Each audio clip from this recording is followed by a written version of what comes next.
The night a billionaire CEO humiliated a janitor in front of her entire executive team, she had no idea that quiet single father was the only person alive who could save her empire from complete destruction.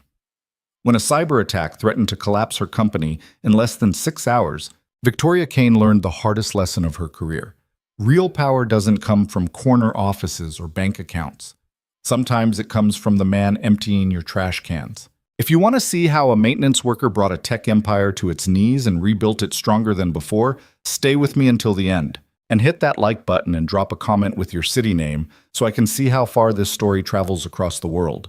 The emergency alarm shrieked through Crosstech's 40th floor executive suite at 11:47 on a Tuesday night, and Victoria Kane knew immediately that someone was about to get destroyed. She stood at the head of the glass conference table, 30 years old, and wearing a charcoal suit that probably cost more than most people's monthly rent. Her dark hair was pulled back so tight it looked painful.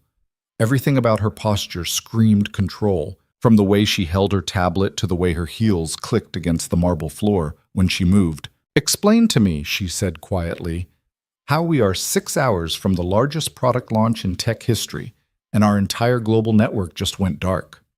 The 16 executives and senior engineers packed into the room looked like they wanted to crawl under the furniture. Victoria's voice was calm, which everyone knew meant she was furious.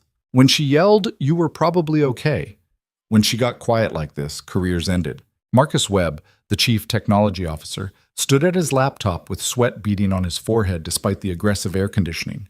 He was 52, had 2 decades of experience at companies most people only dreamed of working for, and right now he looked like he was about to throw up. "We're working on it," he said. "The system went down approximately 7 minutes ago. We've got our entire security team running diagnostics." "I didn't ask if you were working on it," Victoria said. "I asked you to explain how it happened." "We don't know yet." "You don't know." "Ma'am, we're still—" "Stop." Victoria set her tablet down with a click that somehow managed to sound threatening. "Let me make sure I understand what you're telling me. In 45 minutes, we're supposed to go live with a presentation that 3,000 journalists are waiting to see. We've spent 18 months and $400 million developing technology that's supposed to revolutionize cloud infrastructure for every major corporation in North America. And right now, 7 minutes after our network collapsed, the best answer my $100,000 a year CTO can give me is that he doesn't know what happened." Marcus opened his mouth. Nothing came out. Victoria looked around the table slowly, making eye contact with each person. Half of them looked away. "Does anyone in this room have an actual answer, or did I waste my time hiring all of you?" The door at the far end of the conference room opened. Everyone's head turned. A man in a gray maintenance uniform walked in carrying a trash bin and a cleaning cart. He was maybe 32, with dark hair that needed a cut and the kind of build that suggested he spent more time working than sitting at a desk.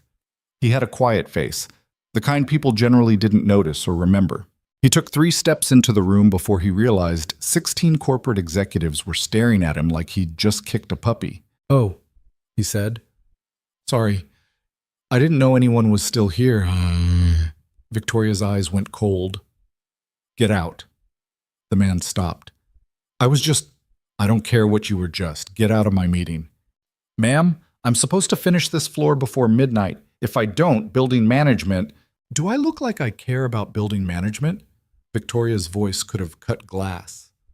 "Do you have any idea what's happening in this room right now? Do you have any concept of how much money is on the line while you're worried about emptying trash cans?" The man stood there holding his bin. Something shifted in his expression, but he didn't move. "I'm sorry," he said. "I'll come back." "You'll come back when I tell you to come back." Victoria took a step toward him. "Do you know what happens to people who interrupt me during a crisis? Do you understand that I could have you fired before you make it to the elevator?" Jennifer Park, the head of public relations, touched Victoria's arm gently. "Victoria, maybe we should—" Victoria shook her off. "No, I want to make sure this is crystal clear." She looked at the maintenance worker. "What's your name?" "Daniel Hayes." "Well, Daniel Hayes, let me explain something to you. While you're walking around worrying about garbage, I'm trying to save 3,000 jobs. I'm trying to prevent a disaster that would destroy this company and everyone who depends on it. So when I tell you to get out, I'm not making a suggestion. I'm giving you an order. Do you understand? Kiki. 1. Daniel Hayes looked at her for a long moment. His expression was hard to read. Not angry, not intimidated, just calm. Like he was looking at something far away that only he could see. I understand, he said quietly. Then he glanced past Victoria at the wall of monitors behind her. Every screen showed the same thing. System error messages cascading across security dashboards, network maps turning red sector by sector, and in the corner of the main display, a server diagnostics panel that kept refreshing with failure codes. He looked back at Victoria. You should check your Eastern data center, he said. Server rack 42 specifically. Looks like a coordinated intrusion through your backup authentication layer. Someone spoofed your failover credentials and locked you out of your own recovery systems. They probably hit you during the automated backup cycle when your monitoring tools were already cycling through elevated permissions.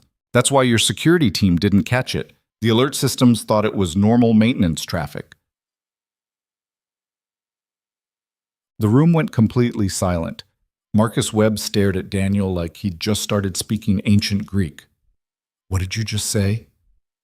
Your Eastern data center, Daniel repeated. Server rack 42. You've got maybe 20 minutes before the whole thing cascades to your primary systems. After that, you'll be completely locked out. You'll have to rebuild from scratch, and you won't make your launch window. Victoria felt something cold move through her chest. How could you possibly know that? Daniel glanced at the monitors again. Because I can see your diagnostics from here. And because this is exactly how I do it if I wanted to take down a network like yours without triggering your intrusion detection. You, Victoria's voice went sharp, you're a maintenance worker. Yes, ma'am. And you just happened to diagnose a critical system failure that my entire engineering team has been trying to solve for the past 7 minutes. I didn't diagnose anything, Daniel said. It's right there on your screen. Server rack 42, Eastern facility. You can see the authentication timestamps if you expand that panel. Marcus Webb practically lunged at his laptop. His fingers flew across the keyboard. 20 seconds later, his face went white. He's right, Marcus said hoarsely. Jesus Christ, he's right. It's rack 42. The logs show an authentication spike during the backup cycle, exactly like he said. How did you? He looked up at Daniel. Who the hell are you? I'm the guy who empties your trash, Daniel said. Victoria's mind was moving very fast. She'd built her reputation on reading people, on knowing when someone was lying or bluffing or hiding something important. And right now, every instinct she had was screaming that this quiet man in the maintenance uniform was not what he appeared to be. She walked closer to him. You saw all of that from across the room? In 7 seconds? It's not that complicated once you know what to look for. My team has been looking for 9 minutes. Oh, your team is looking for normal problems, Daniel said. This isn't a normal problem. This is someone who knows exactly how your systems work and exactly when to hit you. And you know that how? Daniel met her eyes. For the first time, Victoria saw something behind the calm exterior. A kind of weariness that didn't fit with someone who spent his nights pushing a cleaning cart.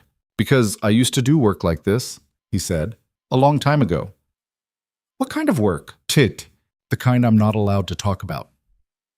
Jennifer Park made a small noise. Wait. Are you saying you're... I'm saying I used to work in network security, Daniel interrupted. And if you want to save your launch, you need to get someone into that Eastern facility right now. You've got maybe 15 minutes before your window closes. Victoria stared at him. Every part of this was wrong. Maintenance workers didn't casually identify sophisticated cyber attacks. They didn't talk about authentication layers and intrusion detection with the ease of someone who'd spent years inside classified briefing rooms. They didn't stand in front of a billionaire CEO and refuse to explain themselves. She made a decision. Marcus, she said, not taking her eyes off Daniel. Get our Eastern team on the phone. Tell them to physically access server rack 42 and isolate it from the network immediately. Marcus scrambled for his phone. Victoria stepped closer to Daniel Hayes. If you're wrong about this, I will have you fired so fast you'll get whiplash. But if you're right, she paused. If you're right, we're going to have a very different conversation. Clear? Yes, ma'am. And stop calling me ma'am. It makes me feel like I'm 80 years old. The corner of Daniel's mouth moved. It might have been a smile. It was hard to tell. What should I call you? Victoria. Okay. Marcus's voice cut through the tension. I've got them. They're accessing the rack now. They're saying... He stopped. His expression shifted from panic to shock to something that might have been relief. They're saying there's an unauthorized access device physically attached to the server, Jesus. It's hardware level. They're pulling it now. Victoria didn't move. She kept her eyes locked on Daniel. 30 seconds later, the monitors behind her started shifting from red to yellow to green. System after system came back online. The error messages stopped cascading. The network map stabilized. The room erupted in controlled chaos. Engineers started typing frantically. Jennifer grabbed her phone to call the media team. Someone said something about rescheduling the backup systems. Victoria barely heard any of it. She was watching Daniel Hayes, who stood there holding his trash bin like nothing particularly interesting had just happened. You knew exactly where to look, she said quietly. Not approximately, not probably, exactly. Yes, that's not network security, that's something else. Daniel didn't answer. Who are you? Victoria asked. I'm a single father who works nights so I can take care of my daughter during the day, Daniel said. That's who I am now. That's not what I asked. It's the only answer I'm giving. They stared at each other. Victoria felt something unfamiliar moving through her chest. Not quite respect, but close. This man didn't want anything from her. He wasn't trying to impress her or leverage this moment into a promotion or curry favor. He'd walked into a corporate nightmare, solved a problem that should have been impossible to solve, and now he just wanted to leave. She'd spent her entire adult life surrounded by people who wanted something. She'd built her company by understanding how to use that want, how to manipulate it, how to turn it into leverage. Daniel Hayes didn't want anything except to be left alone. It was possibly the most unsettling thing she'd experienced in years. I need to finish my route, Daniel said. Is it okay if I come back later? No, Victoria said. It's not okay. Oh. Daniel's expression didn't change, but something shifted in his posture, like he was preparing for a fight he didn't want to have. Victoria pulled out her phone and typed something quickly. I'm having my assistant cut you a check for $50,000. Consider it a consulting fee for tonight. I don't want your money. Everyone wants money. I don't. Victoria stopped typing. Excuse me? I said I don't want your money, Daniel repeated. I helped because your CTO looked like he was about to have a heart attack. That's it. I don't want a reward. That's ridiculous. Everyone wants something. Then I want you to stop yelling at your employees like they're children who disappointed you. Daniel's voice stayed calm, but there was something underneath it now, something hard. I want you to remember that the people in this room are human beings who are doing their best under impossible pressure. And I want you to consider that maybe the reason your security failed tonight is because you've built a culture where everyone's too scared to tell you the truth until it's almost too late. The room went dead silent. Victoria felt her face flush. Nobody talked to her like that. Nobody. She'd fired senior executives for less. But she didn't fire Daniel Hayes. She stood there, holding her phone, feeling something she hadn't felt in years, shame. Daniel shifted his trash bin to his other hand. I should go, he said. I've got 6 more floors to finish before my shift ends. He turned toward the door. Wait, Victoria said. Daniel stopped but didn't turn around. What's your daughter's name? That made him turn. He looked at Victoria with an expression she couldn't quite read. Why do you want to know? Because you said you work nights so you can take care of her during the day. That means you're doing this by yourself. No partner, no help, just you. Her name is Emma, Daniel said quietly. She's 7. How long have you been raising her alone? 3 years? What happened 3 years ago? Daniel's face closed off completely. That's not something I'm going to talk about with someone who was threatening to fire me 30 seconds ago. Victoria nodded slowly. Fair enough. I'm sorry I yelled at you. You didn't yell at me. You yelled near me. There's a difference. I'm sorry I threatened to have you fired. Okay. And I'm sorry I assumed you were nobody important just because you wear a maintenance uniform. Daniel studied her face for a long moment. You're not actually sorry about that last one yet, he said, but maybe you will be eventually. Then he walked out of the conference room, pushing his cleaning cart ahead of him, and left Victoria Kane standing in the middle of her saved empire wondering who the hell she'd just met. Marcus Webb approached carefully, like someone approaching a dangerous animal. Victoria, we need to start running final systems checks if we're going to make the launch window. Should I run the checks? Victoria said. She was still staring at the door Daniel Hayes had walked through. And Marcus? Yes? Find out everything you can about our maintenance staff, starting with Daniel Hayes. I want to know where he worked before this, what his background is, and how someone pushing a cleaning cart just saved us from corporate suicide. I'm on it. Victoria walked to the window and looked out at the city below. 40 floors down, thousands of people were going about their lives with no idea how close they'd just come to disaster. In 6 hours, Crosstech would announce technology that could change everything. The stock would soar. The media would crown her the next tech genius. Everyone would say she was brilliant. But right now, all she could think about was the way Daniel Hayes had looked at her when he told her to stop treating her employees like children, like he'd seen through every defense she'd built and found her wanting. Her phone buzzed. A text from Jennifer Park. Media is ready. Launch sequence is go. We're back on track. Whatever you did, it worked. Victoria typed back, I didn't do anything. Someone else did. She didn't send it. Instead, she deleted the message and wrote, Good. Stay on schedule. That was easier. That was what CEOs did. They took credit for victories and buried the complications. But standing there in her corner office with her billion-dollar view, Victoria Kane felt something she hadn't felt in a very long time. She felt like she'd just lost a fight she hadn't known she was having. 4 floors down, Daniel Hayes finished emptying trash cans in the accounting department and checked his watch.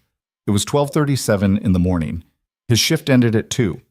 If he hurried, he could finish early and maybe grab 3 hours of sleep before Emma woke up. His phone vibrated in his pocket. He pulled it out and saw a text from Maria, Emma's babysitter. She went down easy tonight. Reading time got a little long. She wanted the Dragon Book 3 times. Everything okay at work? Daniel typed back, Everything's fine. Thanks for staying late. He put the phone away and kept moving through his route. Trash cans, recycling bins, quick wipe down of the break room counters. The work was mindless, which was exactly why he'd taken the job 3 years ago. He needed something that let his hands move while his brain shut off. Tonight had been a mistake. He should have walked away the second he saw that conference room full of executives. Should have backed out, finished his route on a different floor, come back later when they were gone. But he'd seen the panic in that older man's face, the CTO, apparently, and he'd looked at those monitors and known immediately what was wrong. Seeing it and saying nothing would have felt like watching someone bleed out when you knew where the pressure point was. That was the problem with his old life. It didn't matter how much time passed. The reflexes never went away. The training never fully switched off. You saw the pattern, you responded to the threat, you fixed the problem. Even when fixing it meant exposing yourself to people who would start asking questions you couldn't answer. Daniel pushed his cart toward the elevator and tried not to think about the way Victoria Kane had looked at him. Like she was trying to solve a puzzle.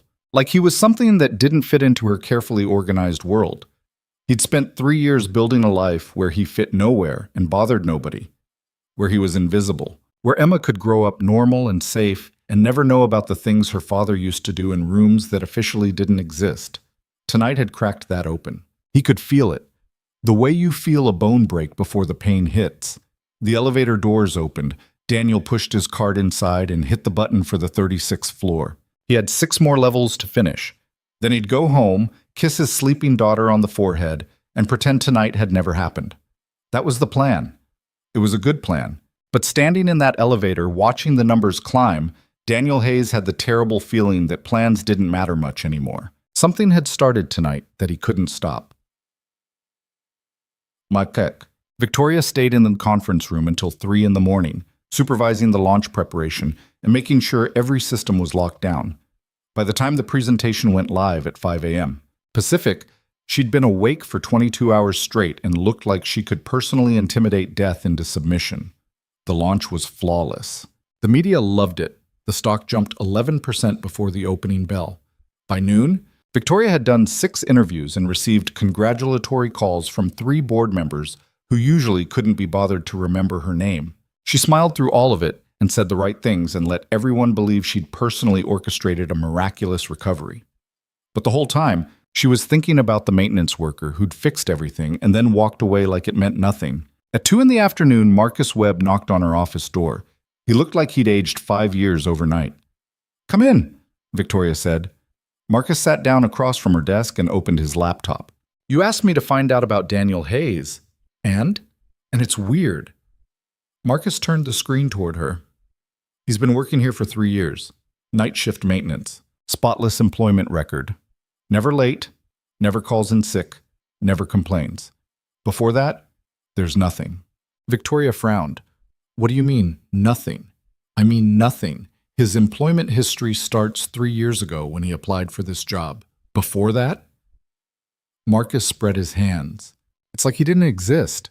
No previous employment, no college records, no social media presence. Nothing. That's impossible. Everyone has a digital footprint. Besam. Not him. I've got a friend who works in background checks. I called in a favor. He ran Daniel Hayes through every database he has access to. The guy's a ghost. Victoria sat back in her chair. "What about his daughter? He said he's raising her alone. I checked school records. Emma Hayes, age 7, enrolled at Roosevelt Elementary. Listed guardian is Daniel Hayes, single parent. Mother deceased." Marcus paused. "I'm sorry. I know that's..." "Keep going." "Saw it." "That's about it. They live in a small apartment in the Mission District. He picks her up from school every day at 3, takes her to the park, brings her home. Neighbors say he's quiet, keeps to himself, but he's a good dad. One woman said Emma is the sweetest kid in the building. Victoria drummed her fingers on her desk. "So we have a man with no employment history before 3 years ago, who somehow has expert-level knowledge of advanced network security, who works as a janitor and who doesn't want money or recognition. Yeah. That's not weird, that's classified."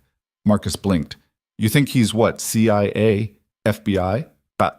I think he's someone who used to do something that required him to erase his past and start over with a new identity." Victoria stood and walked to her window. "I think 3 years ago, something happened that made him walk away from that life. And I think the only reason he cares about anything now is that little girl." "So what do we do?" Victoria thought about the way Daniel had looked at her. The exhaustion under the calm. The weight of someone carrying something heavy that nobody else could see. She thought about the way he'd told her to stop treating her employees like children. She thought about this fact that he'd saved her company and refused $50,000 because he didn't want to be in her debt. "We do nothing," she said finally. "We leave him alone. Victoria, if he's some kind of security risk..." "He's not." She turned to face Marcus. "If he wanted to hurt us, he could have let our network burn. He didn't. He helped because someone looked like they needed help. That tells me everything I need to know about who he is now."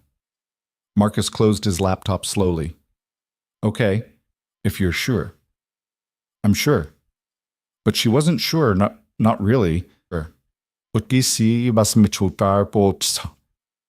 she... Because the truth was, Victoria had built her entire empire on the principle that everyone had a price. Everyone wanted something. Everyone could be leveraged or manipulated or controlled. Daniel Hayes was the first person in 10 years who'd made her question that.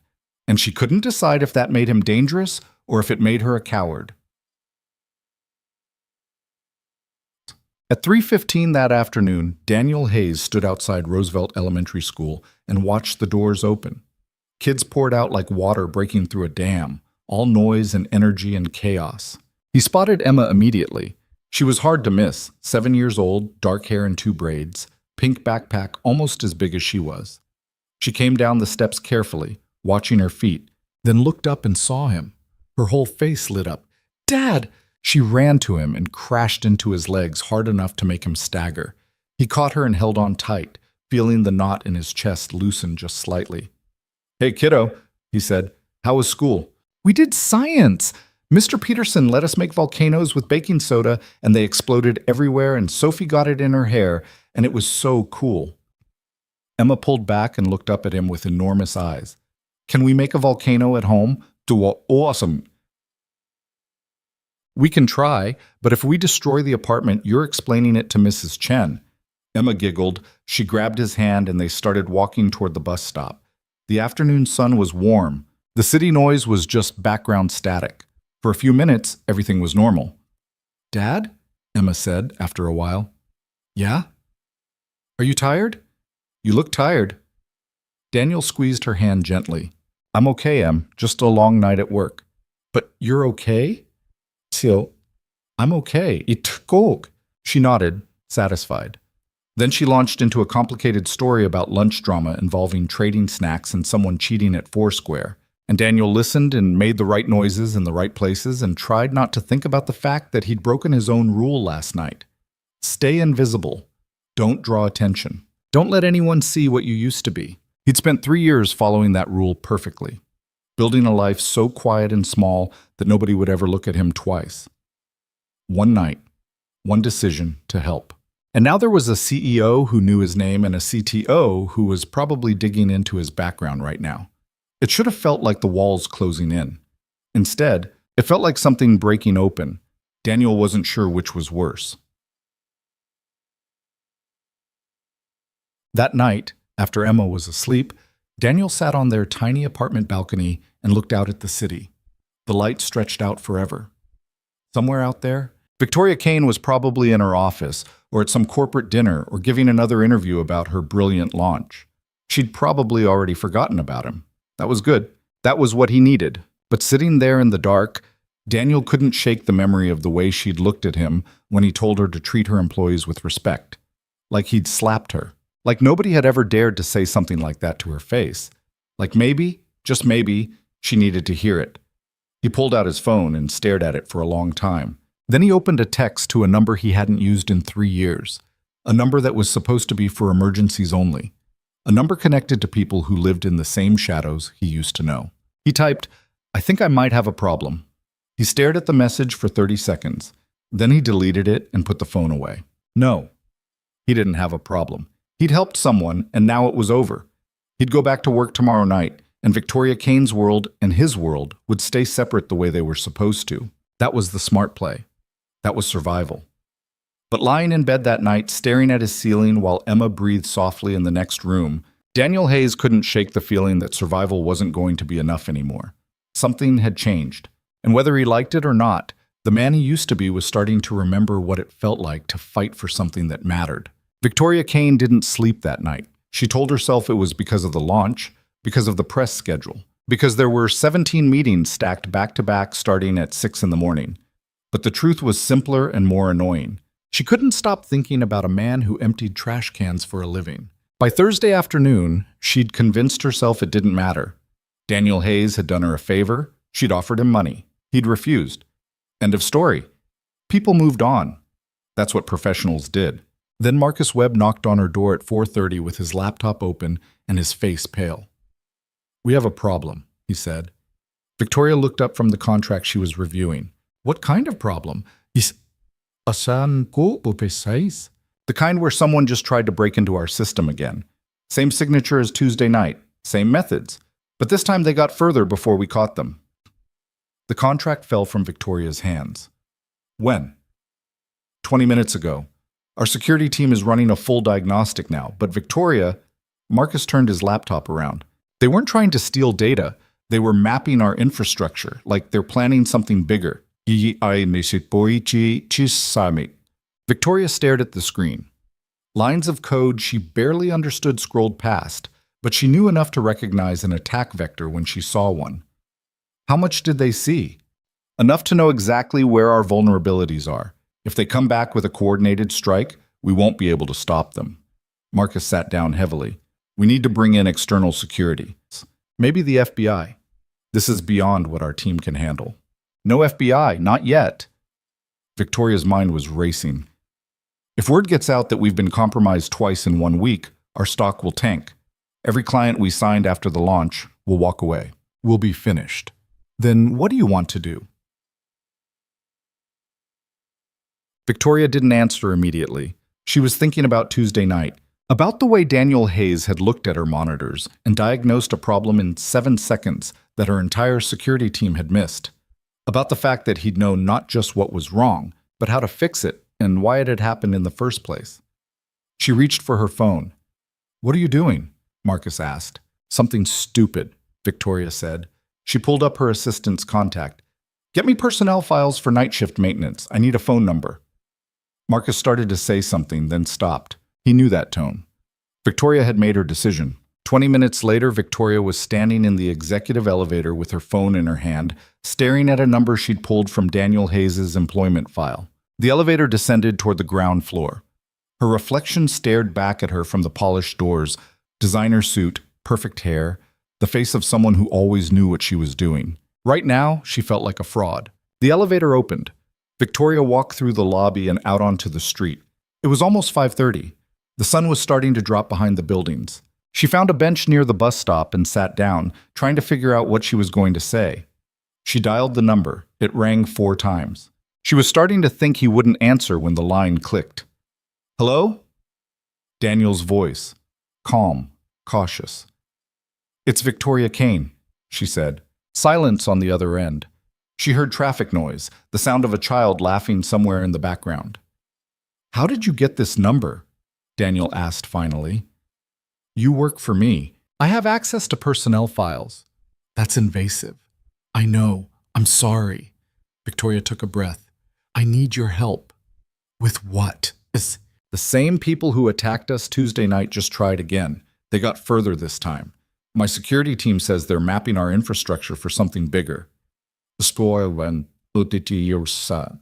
She paused. "You were right. This isn't normal. This is someone who knows exactly what they're doing." More silence. Victoria heard Daniel say something away from the phone, something about being home in 20 minutes, and yes, they could have mac and cheese for dinner. "I can't help you," Daniel said. "You did before. That was a mistake." "Maybe, but you did it anyway." Victoria watched a bus pull up across the street. People filed off, heading home to their normal lives. "I'm not asking you to solve this. I just need you to look at the attack logs. Tell me what we're dealing with. 20 minutes of your time, that's all. You have an entire security team for this. My security team missed it twice. You saw it in 7 seconds. That doesn't mean I'm the person you want involved in this." "Who are you?" Victoria asked. "Really?" Daniel didn't answer. "I know you're not just a maintenance worker," Victoria continued. "I know that whatever you did before, you were good at it. Good enough that you can spot patterns nobody else sees. Good enough that you walked away from it and erased your entire past to start over." She leaned forward, elbows on her knees. "I don't care what you used to do. I don't care why you left. I just need help protecting 3,000 people who work for me and didn't sign up to be collateral damage in whatever this is." "You should call the FBI," Daniel said. "If I call the FBI, my company becomes a crime scene. We'll lose everything we built. Every person who depends on us for their livelihood will be looking for a new job by Christmas." Victoria closed her eyes.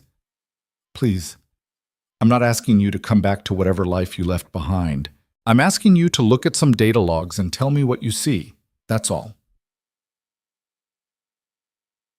She heard Daniel exhale slowly. When he spoke again, his voice was quieter. "I have to pick up my daughter from her after-school program in 15 minutes. I can't miss that. I'll send a car. We'll have you back in an hour." "No cars, no drivers, nobody knows about this except you and me." Daniel paused. "I'll come to your office tonight after Emma's asleep, 10 o'clock. I stay for 20 minutes. You show me the logs, I tell you what I think, and then I leave. That's the deal." "That's the deal," Victoria agreed. "And Victoria?" "Yes?" "If this turns into something more complicated than looking at data logs, I'm walking away. I don't care if your company burns down. I don't care if you lose everything.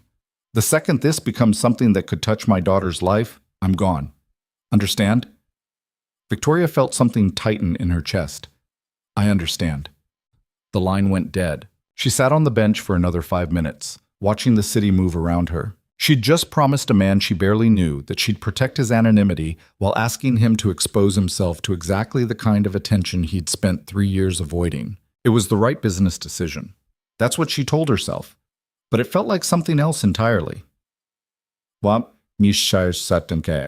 Daniel ended the call and stood in the middle of Roosevelt Elementary's parking lot, trying to remember why he'd agreed to this. Emma came running out of the after-school building with paint on her shirt and a drawing in her hand. She crashed into him at full speed, and he caught her automatically, the way he always did. "Look what I made!" She shoved the paper at him. It was a drawing of two figures, one tall, one small, holding hands in front of a house. Bright colors everywhere. The tall figure had a smile that took up half his face. "It's us," Emma said proudly. "You're the tall one. I'm the short one. That's our apartment, but I made it look like a real house because apartments are boring." Daniel looked at the drawing and felt something crack open in his chest. "It's perfect, Em." "Can we hang it on the fridge?" "Absolutely." They walked to the bus stop together. Emma talked about her day. Something about a boy named Marcus who kept stealing erasers, and a spelling test she thought she did okay on, and could they please get a dog, even though their apartment didn't allow dogs, because she promised she'd take care of it and walk it every day. Daniel listened and made appropriate responses and tried not to think about the fact that in 6 hours, he was going to walk back into Victoria Kane's world and look at things he'd promised himself he'd never look at again. This was how it started. This was always how it started. Someone needed help. You told yourself it was just this once, just 20 minutes, just looking at some logs. And then suddenly you were neck deep in something you couldn't walk away from, and the people you loved were standing in the blast radius. At home, Daniel made mac and cheese while Emma did her homework at their small kitchen table. Their apartment was maybe 600 square feet, bedroom for Emma, pull-out couch in the living room for him, kitchen barely big enough for 2 people to stand in. The walls were thin enough that they could hear Mrs. Chen's TV every night. It was small and cramped, and sometimes the hot water didn't work. It was also safe, anonymous, invisible. Everything Daniel had built for 3 years to make sure Emma could grow up normal. After dinner, he helped Emma with her math homework, fractions, which she hated, and then they read together on the couch. 2 chapters of the Dragon Book. Emma fell asleep halfway through the 2nd chapter, curled against his side. Daniel carried her to bed and tucked her in, watching her breathe for a moment. 7 years old, the most important thing in his life. The only thing that mattered. He kissed her forehead. "Love you, kiddo." She didn't wake up. Daniel closed her door and stood in the hallway checking his watch. 8:45. He had an hour before he needed to leave. He pulled out his phone and opened his messages, scrolling back to a conversation from 3 years ago. The last exchange was from someone named Carter. "Stay safe, stay invisible, don't come back." Daniel had typed "I won't" and never contacted him again. Now he opened a new message to the same number. His thumb hovered over the keyboard. What was he supposed to say? "Hey, remember when I disappeared and you told me never to make contact again? Funny story. I might be about to expose myself to exactly the kind of people we used to avoid." He deleted the blank message and put the phone away. At 9:30, Daniel knocked on Mrs. Chen's door. She answered wearing a bathrobe and holding a mug of tea. 70 years old, retired schoolteacher, the kind of person who'd lived in this building for 40 years and knew everyone's business. "Daniel," she said, "everything okay? I need a favor. I have to go out for a couple hours. Emma's asleep. Would you mind listening for her? I'll leave my door unlocked." Mrs. Chen frowned. "You never go out at night." "I know, it's work. Emergency." "You're a janitor. What kind of janitor emergency happens at 9:30? Daniel tried to smile. It felt unnatural. The kind that pays overtime. "Mrs." Chen studied his face for a long moment. Then she nodded slowly. "Go. I'll check on her every 20 minutes. But Daniel?" "Yes?" "Whatever you're doing, be careful." He wanted to ask how she knew he needed to be careful, but he just nodded and left. Yes. Crosstech's executive floor looked different at night. The lights were dimmed, the hallways were empty. Daniel's footsteps echoed on the marble as he walked toward Victoria's office. She was standing at her window when he arrived, silhouetted against the city lights. She turned when he knocked. "You came," she said. "I said I would." Wo sim. Victoria gestured to her desk, where 3 monitors were set up showing data that made Daniel's stomach tighten. "These are the attack logs from today.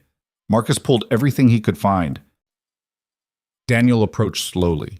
He could feel the old training waking up, the part of his brain that knew how to read network signatures and intrusion patterns the way some people read sheet music. He sat down and started scrolling through the logs.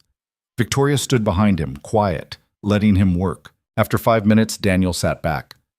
"This is bad." "How bad?"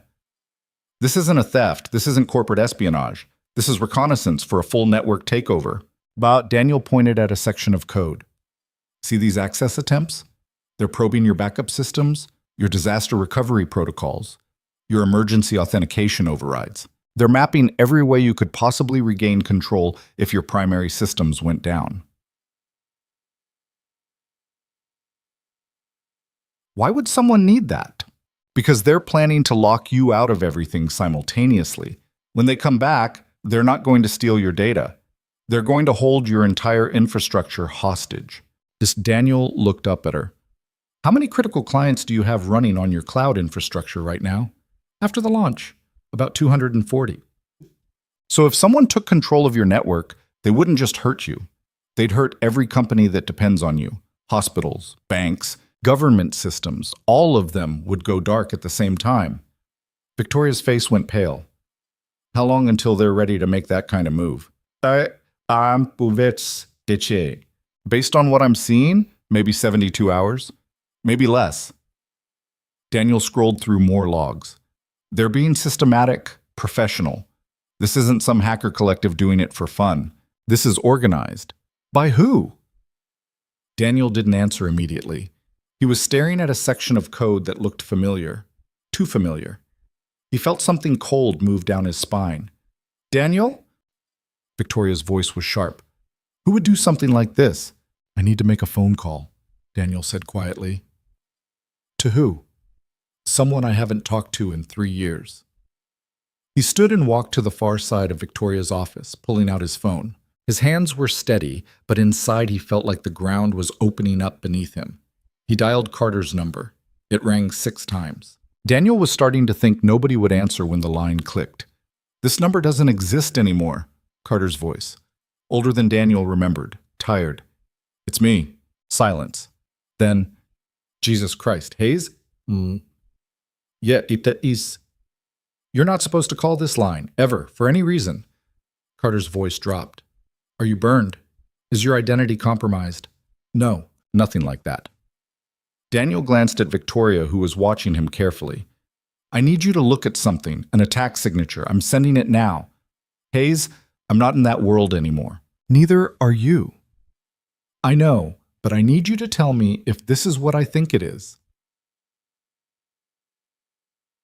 Daniel forwarded a screenshot of the attack code to Carter's secure email, the one that was supposed to be for emergencies only, the one that connected to systems that officially didn't exist. He waited. Carter was quiet for almost a minute. When he spoke again, his voice had changed. Where did you get this? It doesn't matter. Just tell me what it is. It's Nightfall Protocol. Modified, but definitely Nightfall. Carter paused. Hayes, this is classified infrastructure warfare code. The kind of thing only about 6 organizations in the world have access to. Why the hell are you looking at this?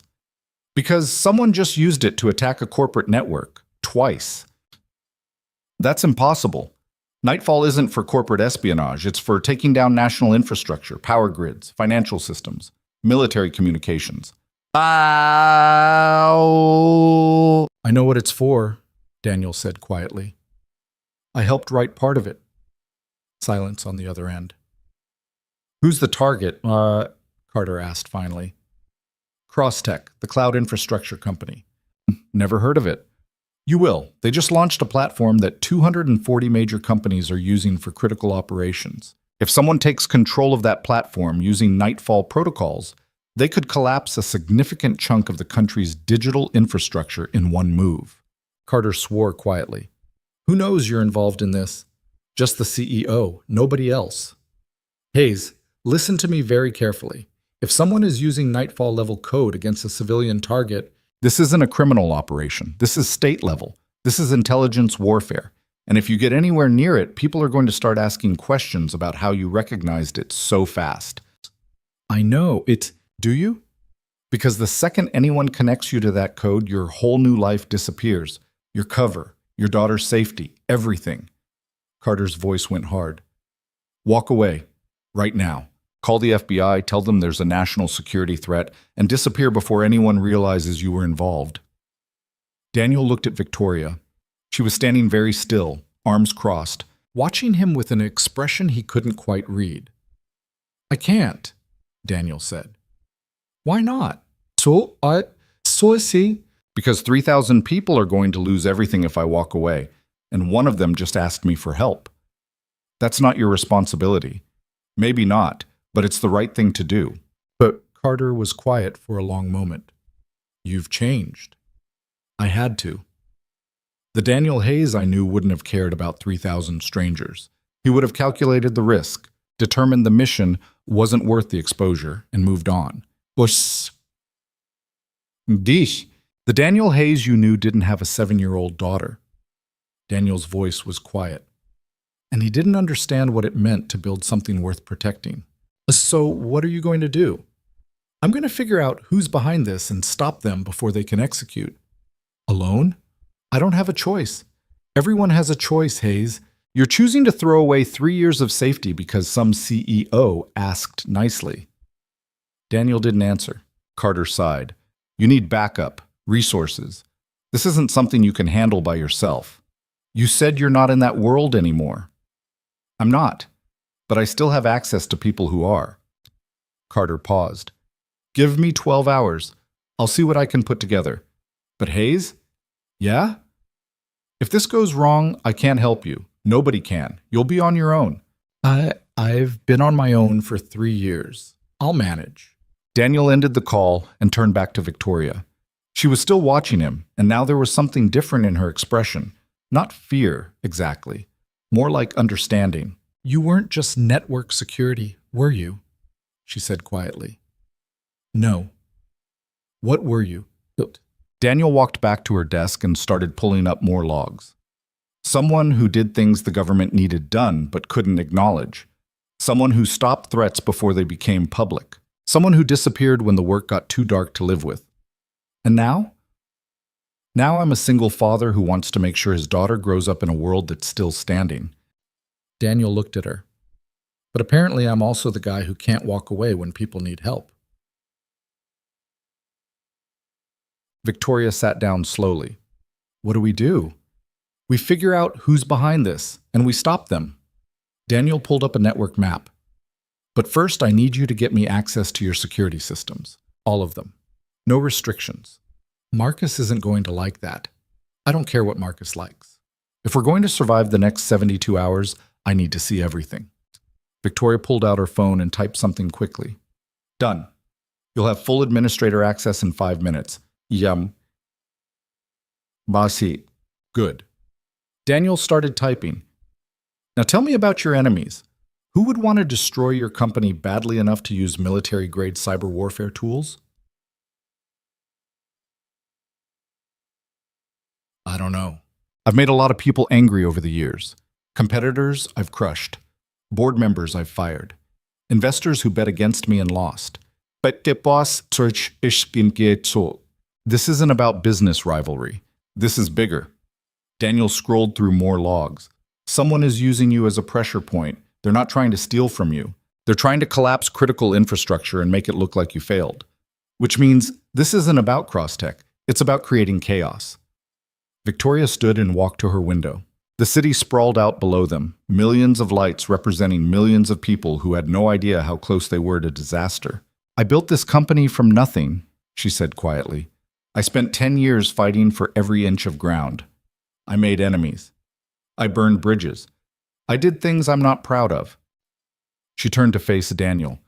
But I never thought someone would weaponize my success to hurt innocent people. That's what makes you a good target. You're visible, you're powerful, and you're connected to enough critical systems that your failure would ripple across the entire country. Daniel pulled up another screen. But that also means whoever's doing this left a trail. They had to research you, study your infrastructure, find the right vulnerabilities. And that takes time and resources. So we tracked them back. Exactly. Victoria walked to her desk and sat across from Daniel. How long will this take? I don't know. Could be hours? Could be days? Daniel glanced at his watch. It was already past 11. Emma would sleep through the night, but Mrs. Chen would worry if he wasn't back soon. You need to go, Victoria said, reading his expression. Yeah. Come back tomorrow night. We'll keep working. See. Daniel stood. This is going to get dangerous. The closer we get to whoever's behind this, the more attention we're going to draw. You need to be ready for that. I've been dealing with dangerous people my entire career. Not like this. These people don't care about business regulations or legal consequences. They're operating outside the system. Daniel looked at her steadily. Daniel looked. They will hurt you if they think you're a threat. They will destroy everything you care about without hesitation. Are you ready for that? Victoria met his eyes. Are you? I've been ready for 3 years. I just hoped I'd never have to be ready again. He walked toward the door. Victoria stood and followed him. Daniel? He stopped. Thank you, she said, for not walking away. Don't thank me yet. We might not survive this. But you're trying. That's more than I had an hour ago. Daniel nodded and left. Walking through the empty building, riding the elevator down 40 floors, stepping out into the cool night air, all of it felt surreal, like he'd stepped through a door into his old life and couldn't quite find the way back. His phone buzzed. A text from Mrs. Chen. Emma's fine, slept through everything, but Daniel, you looked worried when you left. Whatever's happening, don't forget you have people who care about you. Daniel stared at the message for a long time. Then he typed back, Thank you. I'll be more careful. He walked home through the quiet streets, thinking about the choice he'd just made. Carter was right. He'd changed. The man he used to be would have calculated the risk and walked away without a second thought. But that man had been hollow. He'd been effective and professional and completely empty inside. The man walking home tonight was terrified. But he was also fighting for something that mattered. He wasn't sure if that made him brave or stupid. But for the first time in 3 years, Daniel Hayes felt like he was actually alive. Psych. Victoria stayed in her office until 2 in the morning, reading through attack logs and trying to understand what Daniel had seen in 7 seconds that her entire security team had missed. The answer, she was starting to realize, was experience. Not the kind you got from corporate cybersecurity training or industry certifications. The kind you got from actually being in the middle of the war. She thought about the way Daniel had talked to Carter, whoever Carter was, the quiet authority, the familiarity with classified protocols and state-level threats, the easy way he'd said, I helped write part of it when talking about military cyber warfare code. Daniel Hayes had been someone important, someone dangerous, and then he'd walked away from all of it to push a cleaning cart and raise his daughter in a 600-square-foot apartment.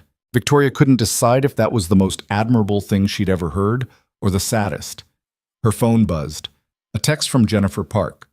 Board meeting moved to tomorrow at 2. They want to discuss the launch numbers. Should be good news. Victoria typed back, I'll be there. She set the phone down and looked at her reflection in the darkened window. 30 years old. Billionaire. CEO of one of the fastest-growing tech companies in America. And right now, the only person who could save everything she'd built was a man who didn't want money, didn't want recognition, and would disappear the second his daughter was at risk. Victoria had spent her entire career believing that everyone had a price. That leverage was the ultimate currency. That power meant control. Daniel Hayes had destroyed that belief in less than a week. And somehow, that felt like the beginning of something she couldn't predict or control. For someone who'd built an empire on prediction and control, that should have been terrifying. Instead, it felt like the first honest thing that had happened to her in years. The counterattack came faster than Daniel expected. 48 hours after he'd identified the Nightfall protocol signature, 3 armed men showed up at Crosstech's Eastern Data Center and held the night security team at gunpoint while they physically accessed the servers. Daniel got the call at 2 in the morning. Emma was asleep. Mrs. Chen had gone to bed hours ago. He stood on his balcony in the dark, listening to Marcus Webb's panicked voice explain that they had a hostage situation and the police were 7 minutes out. How many hostages? Daniel asked. 4 security guards. The men aren't asking for anything. They're just accessing the servers. It's like they don't care about getting caught. They don't. They're on a deadline. Daniel was already moving, grabbing his jacket, checking his phone for the contact he'd hoped he wouldn't need. Tell the police to set up a perimeter, but don't go in. These aren't ordinary criminals. If they feel cornered, they'll execute the hostages and destroy the servers. How do you know that? Because that's what I would do if I were them. Daniel knocked on Mrs. Chen's door. She answered, looking worried, already knowing something was wrong. I need you to stay with Emma. Emergency. Go, Mrs. Chen said. I'll be here. Daniel ran. The Eastern Data Center was 15 minutes away by car. Daniel made it in 9, running red lights and pushing his old sedan to speeds it wasn't designed for. Police cars were already setting up roadblocks when he arrived. Daniel parked 3 blocks away and approached on foot, staying in the shadows. Victoria's car pulled up 30 seconds later. She got out wearing sweatpants and a Crosstech hoodie, her hair pulled back, no makeup. She looked terrified and trying hard not to show it. You shouldn't be here, Daniel said. It's my company, my employees. Where else would I be? Somewhere safe where you're not about to become a 5th hostage. I'm not leaving. Victoria looked at the building. Through the windows, they could see shadows moving. What are they doing? Planting something, malware probably. Something that'll give them complete control of our infrastructure even after they leave. Daniel pulled out his phone and called Carter. I need a favor, big one. Hayes, it's 2 in the morning. I know. I've got 3 armed hostiles holding 4 civilians in a data center. They're using Nightfall-level tactics. I need tactical support before local police go in and get everyone killed. Carter was quiet for 3 seconds. Then, where? Daniel gave him the address. How fast can you get here? Daniel gave him, I'm 40 minutes out, but I know someone who's closer. Former operator, works private security now. I'll send him your way. Is he good? He's alive. In our line of work, that means he's good. Carter paused. Hayes, if you're planning what I think you're planning, I'm not planning anything. I'm just making sure everyone walks out of this building alive. That's what worries me. Daniel ended the call. Victoria was staring at him. Who did you just call? Someone who can help. You mean someone from your old life? Yes. The life you spent 3 years running from. Yes. Victoria took a step closer. Daniel, you walk into that building, you're exposing yourself. Everyone's going to ask questions about how a maintenance worker knew how to handle armed hostiles. Your cover disappears. Everything you built for Emma. Oh, I know. Daniel looked at the building. 4 people were in there. 4 people with families and lives and no idea they'd become pawns in a war between organizations that operated outside any law. But if I don't go in, they die. And I can't live with that. So you're willing to sacrifice everything you've protected for 3 years for people you don't even know? Daniel turned to face her. You asked me once what made me walk away from my old life. It wasn't fear. It wasn't exhaustion. It was the realization that I'd spent years protecting things that didn't matter while ignoring people who did. He paused.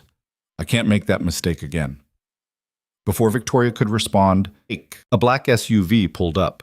A man got out, mid-40s, military bearing, the kind of face that had seen too much and stopped being surprised by anything.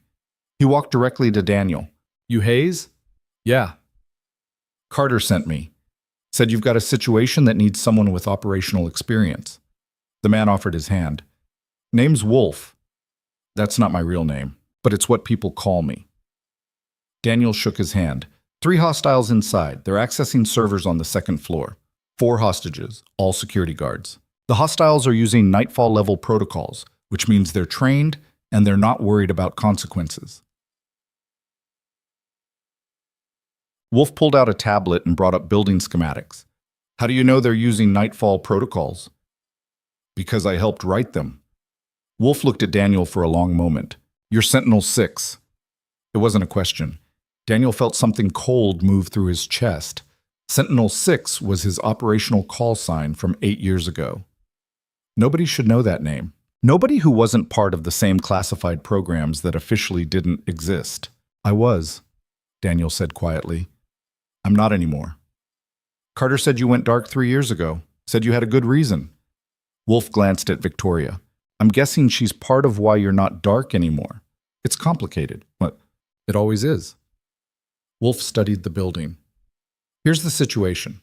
Local police are setting up for a standard hostage negotiation. They're going to try to make contact, establish dialogue, wear down the hostiles until they make a mistake. That's going to take hours. Maybe days.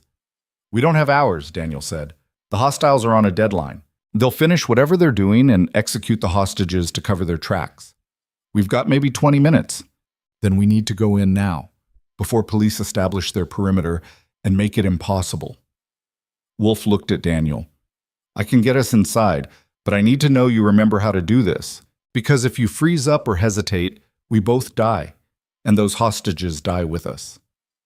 Daniel thought about Emma asleep at home, about the life he'd built, about the promise he had made to Sarah that he'd be there for their daughter, always.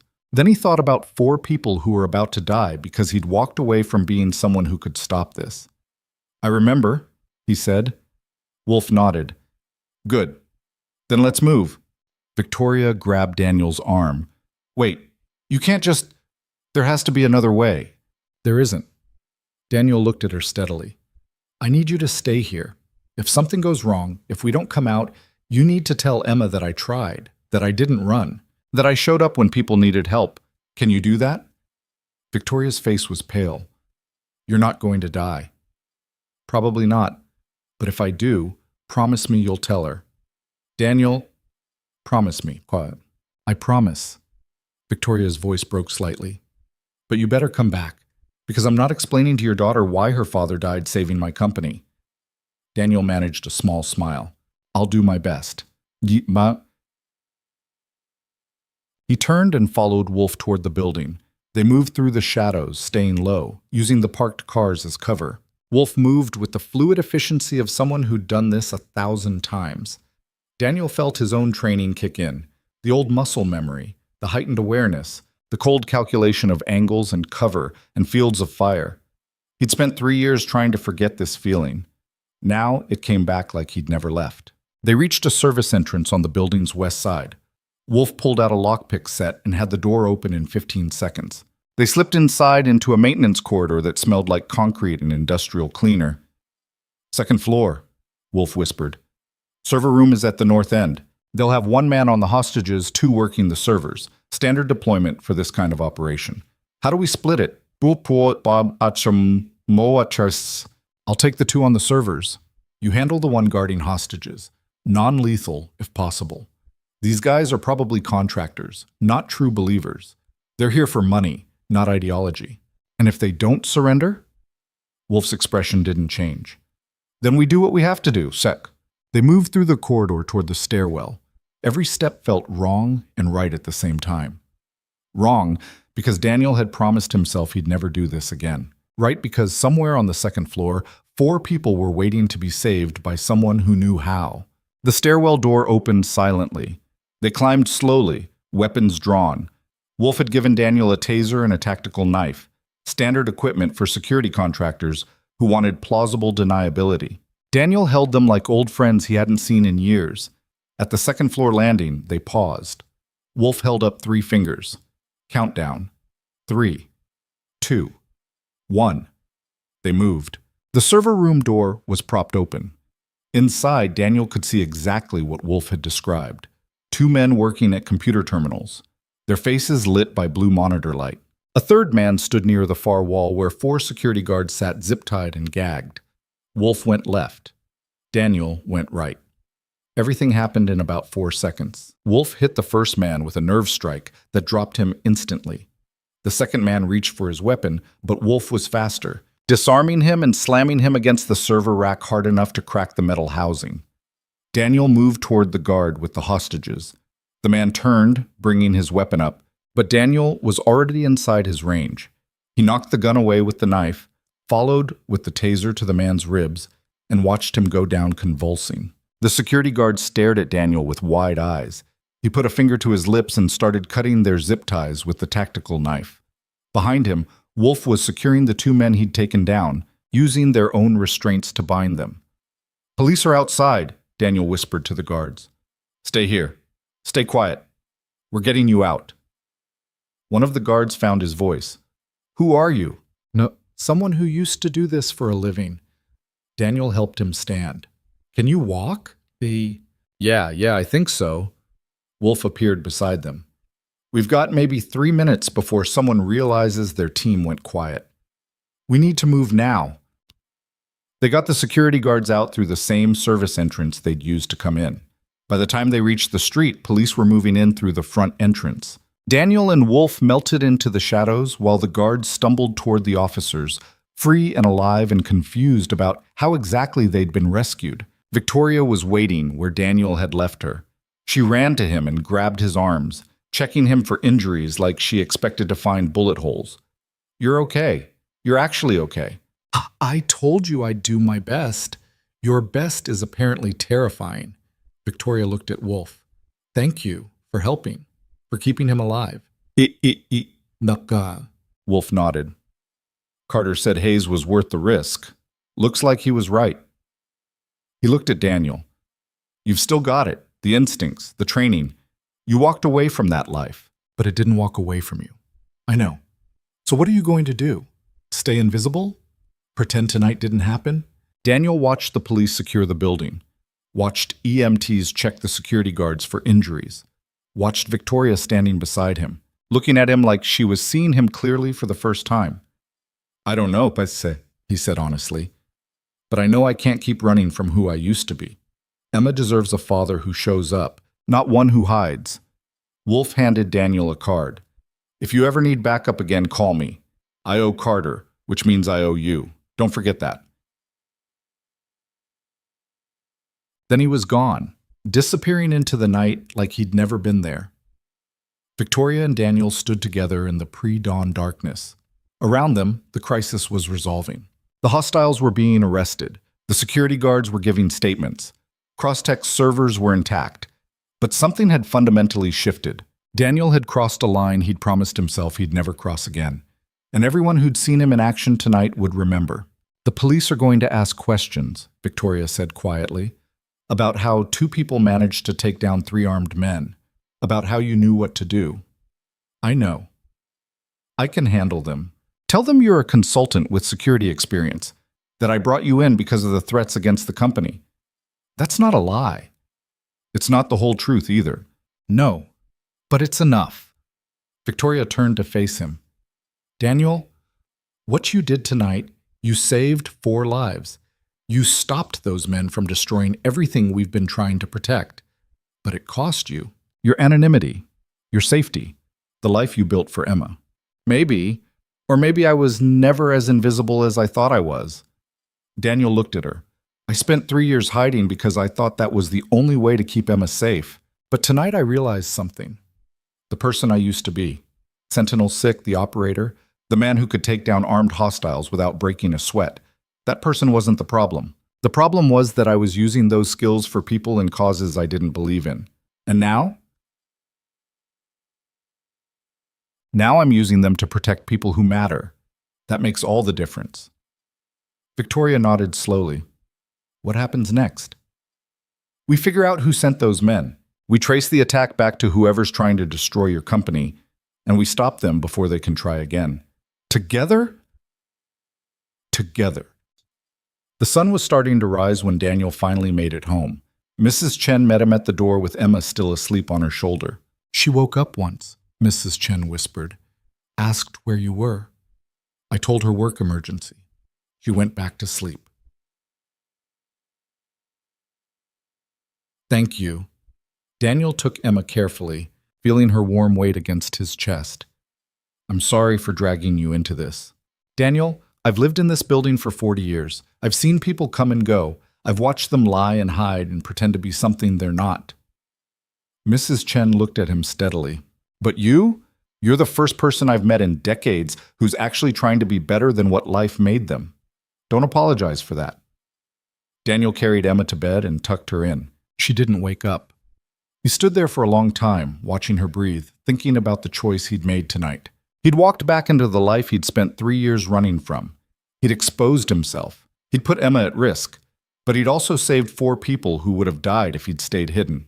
Sarah would have been proud of that choice. She'd always believed that hiding from life wasn't the same as protecting the people you loved. Daniel's phone buzzed. A text from Carter.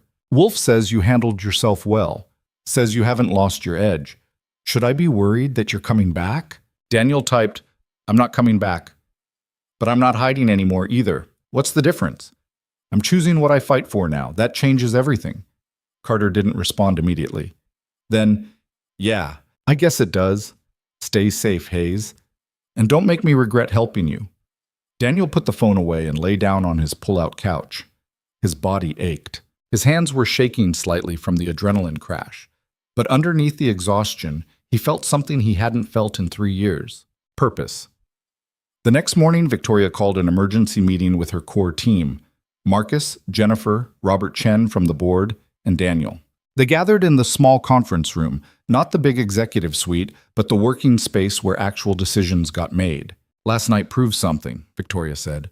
We're not dealing with ordinary cybercriminals. We're dealing with an organization that has military-level resources and training. They're willing to kill to get what they want. And they're not going to stop until they've either succeeded or been destroyed. Marcus looked at Daniel. The police said you and some private security contractor took down 3 armed men. How did that happen exactly? Training, Daniel said simply. What kind of training lets a maintenance worker handle armed hostiles? The kind I got before I became a maintenance worker.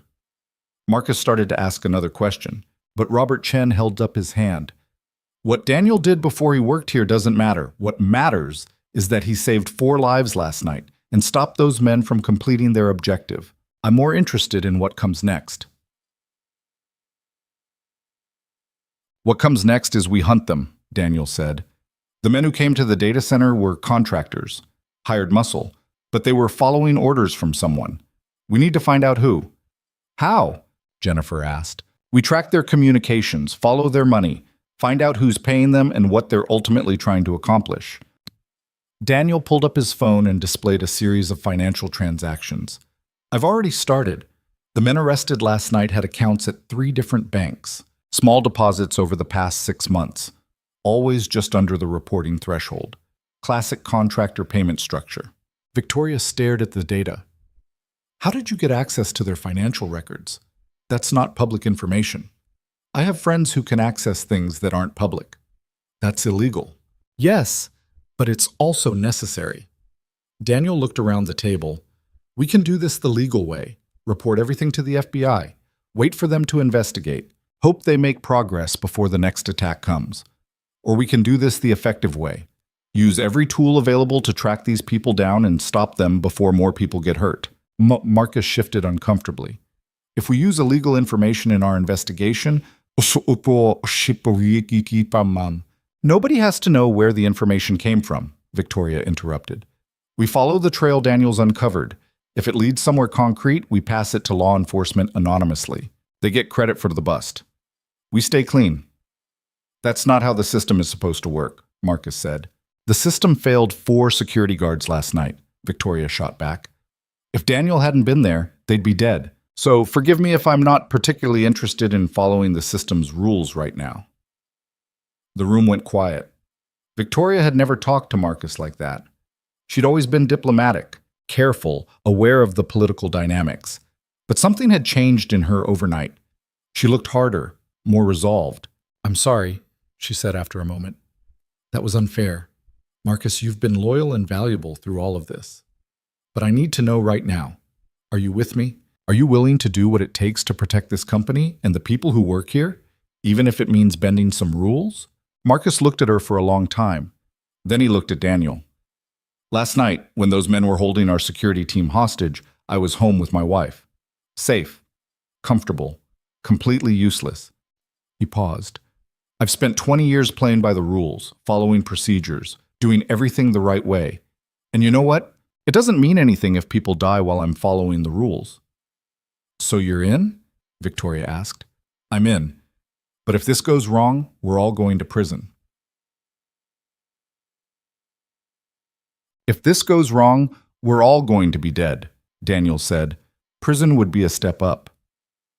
They spent the rest of the morning following the money trail Daniel had uncovered. The financial records led to a shell corporation in Delaware, which connected to an investment firm in the Cayman Islands, which ultimately traced back to a private equity fund based in New York. Sterling Capital Partners, Jennifer read from her laptop. They've been around for 15 years, mostly focused on tech acquisitions. They tried to buy Crosstech 2 years ago, but Victoria turned them down.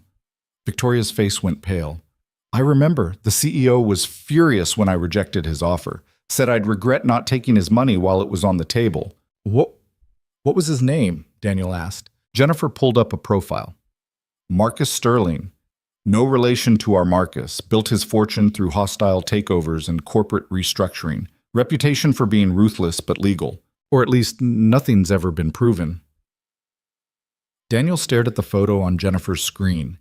Marcus Sterling was in his mid-50s, gray hair, expensive suit, the kind of face that had learned to smile without meaning it. This is the guy funding the attacks? It fits, Victoria said slowly. He wanted Crosstech 2 years ago. I refused. Now he's trying to destroy us so he can buy the pieces for nothing.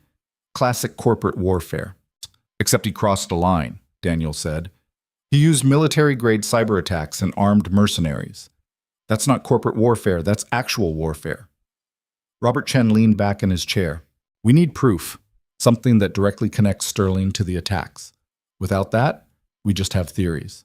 Then we get proof, Victoria said. Daniel, can your contacts help with that? Maybe, but it's going to cost. Daniel pulled out his phone and typed a message to Carter. Daniel pulled out his, and it's going to take time we might not have. Sterling's already sent 3 waves of attacks. He's escalating. The next one's going to be worse. How much worse? Marcus asked. Complete network takeover. He'll lock us out of everything simultaneously. Servers, backups, communication systems. Then he'll make it public. Stock will crash. Clients will panic. Board will force Victoria out. Within a week, Crosstech will be worthless, and Sterling will swoop in with a buyout offer that nobody can refuse. Victoria stood and walked to the window. Yes. So we have maybe 48 hours before he makes his final move. Probably less, Daniel said. He knows we stopped his team last night. He knows we're on to him. He's going to accelerate his timeline. Then we accelerate ours. Victoria turned back to the group. Robert, I need you to prepare the board for what's coming. Tell them we have credible evidence of a coordinated attack on the company. Don't mention Sterling by name yet, but make sure they're ready to move fast when we bring them proof. Robert nodded. Consider it done. Marcus, Jennifer, I need you to secure our most critical systems. Anything we absolutely can't afford to lose, take it offline. Back it up to physical drives and lock them in a safe. If Sterling takes control of our network, I want to make sure we have something to rebuild from. They both stood to leave. And Daniel, Victoria said, do whatever you need to do. Call whoever you need to call. I don't care what it costs or how illegal it is. I want proof that Marcus Sterling is behind this, and I want it before he destroys everything I've built. Daniel met her eyes. She wasn't asking anymore. She was ordering. And underneath the order was something close to desperation. I'll get it, he said. After everyone left, Victoria and Daniel stood alone in the conference room. Through the windows, they could see the city going about its normal business. People who had no idea that a war was being fought in the digital shadows above their heads. I'm asking you to risk everything again, Victoria said quietly. Your safety, your anonymity, Emma's future, all of it. I know, why are you doing this? You could walk away right now. Take Emma and disappear before Sterling realizes you're involved. You've already done more than anyone could expect. Daniel thought about that question, about Sarah asking him to promise he'd be present for Emma, about 3 years of hiding and slowly forgetting what it felt like to fight for something that mattered. Because I'm tired of being afraid, he said finally. I'm tired of teaching Emma through my actions that the safest thing to do is hide from the world. I want her to see that when people need help, you show up. Even when it's scary. Even when it costs you. She's 7. She won't remember most of this. Maybe not. But I'll remember. And the person I become through this, that's the person who's going to raise her for the next 11 years. I want to make sure that person is someone worth learning from. Victoria nodded slowly. When this is over, if we survive this, I'm going to do something I should have done weeks ago. What's that? I'm going to tell you thank you, properly. Not just with words, but with actions. I'm going to make sure you and Emma have the kind of security I take for granted, the kind that means you never have to worry about money or safety or whether you'll have a place to live. I don't want your money, Victoria. I know. That's why I'm going to give it to you anyway. She smiled slightly. Consider it revenge for making me a better person. If I have to change, you have to accept help. Those are the rules. Those are terrible rules. Then you should have thought of that before you saved my life multiple times, Yates. Daniel's phone buzzed. A message from Carter. I've got someone inside Sterling Capital who owes me. Big. She can get us access to his private communications, but she wants assurances that she'll be protected if this goes public. Daniel showed Victoria the message. Can you protect a whistleblower? If she gives us what we need, absolutely. I'll hire the best lawyers in the country to make sure she stays safe. Daniel typed back. Tell her she's protected. Whatever she needs. Carter responded, I'll set up a meet. Tonight, 10 p.m. And Hayes, this is the last favor. After this, we're even. Clear? Clear, thank you. Don't thank me. Just don't get killed. I've invested too much time in keeping you alive to have you die now. Daniel put his phone away. We've got a meeting tonight. Carter's source can get us access to Sterling's communications. If we're lucky, we'll have proof by midnight. And if we're not lucky, then Sterling makes his move before we can stop him, and we lose everything. Victoria walked over to him. She looked exhausted. I used to think losing everything meant losing money or status or my company, but now I realize it means something different. It means losing the people who showed up when nobody else would. It means losing the chance to be someone worth knowing instead of just someone worth fearing. You're not going to lose that. How do you know? Because you've already changed. 2 months ago, you would have let those security guards die if it meant protecting your company's reputation. Last night, you ran toward danger instead of away from it. That's not something you can unlearn. Victoria managed a small smile. I hope you're right. I'm always right. It's annoying but reliable. She laughed. It sounded exhausted but genuine. Go home. Get some rest. Make sure Emma knows her father's still alive. I'll handle things here until tonight. Daniel left. Walking through the building, he felt dozens of eyes follow him. People had heard about last night. Heard that the quiet maintenance worker had taken down armed mercenaries. The whispers followed him to the elevator, through the lobby, out onto the street. His anonymity was gone. There was no getting it back. But walking home through the afternoon sunlight, Daniel realized he didn't miss it. Being invisible had kept him safe, but it had also kept him from living. And right now, with Emma waiting at home and a fight ahead of him that actually mattered, living felt a lot more important than safety. Mrs. Chen was waiting on the building steps when he arrived. She looked at him carefully, like she was checking for injuries she knew he wouldn't admit to having. Emma's upstairs, she said. She wanted to wait for you at school, but I convinced her to come home. She was worried. I'll talk to her. Good, because she's starting to figure out that your work emergencies aren't normal. Mrs. Chen touched his arm gently. Whatever you're doing, Daniel, be careful. That little girl needs her father. I know. I'm trying. Trying isn't enough. Come back alive. That's the only thing that matters. Daniel went upstairs. Emma was at the kitchen table doing homework, but she looked up the second she heard the door open. Dad! She ran to him and hugged him so hard he almost lost his balance. Where were you? Mrs. Chen said work emergency, but she wouldn't tell me anything else. I'm sorry, kiddo. Something came up at the office. I had to help some people. Are they okay? The people you had to help? They're okay now. Emma pulled back and looked at him seriously. You look tired, like really tired. More tired than when you worked night shifts. It was a long night. Is everything okay? You're not in trouble or anything? Daniel knelt down so they were eye level. I'm not in trouble, but I need to tell you something important. Emma's eyes went wide. What? Well, you know how I've always told you that I used to do different work before you were born? Before Mom got sick? Yeah, you said you helped people, but you couldn't talk about it. That's right. Well, some of that old work is catching up with me now, which means things might get a little strange for a while. People might ask questions about our family, about me, about things I used to do. Are you in danger? Emma's voice was small. No, but I'm helping people who are. And sometimes helping people means things get complicated. Emma thought about this. Like when I helped Sophie with her math homework, and then Mrs. Peterson thought I was cheating because we had the same answers? Exactly like that, except with higher stakes and no math homework. So what do I do if people ask questions? You tell them the truth, that I'm your dad. That I work hard to take care of you, that I do my best every day. Daniel paused. And if anyone ever makes you feel unsafe or scared, you tell Mrs. Chen immediately. Or you call me. Anytime, day or night. Promise? I promise. Emma hugged him again. I love you, Dad. I love you too, kiddo. More than anything. They made dinner together, spaghetti again, because it was Emma's favorite, and Daniel knew how to make it without burning anything. Emma talked about school and her friends and a book report she needed to work on.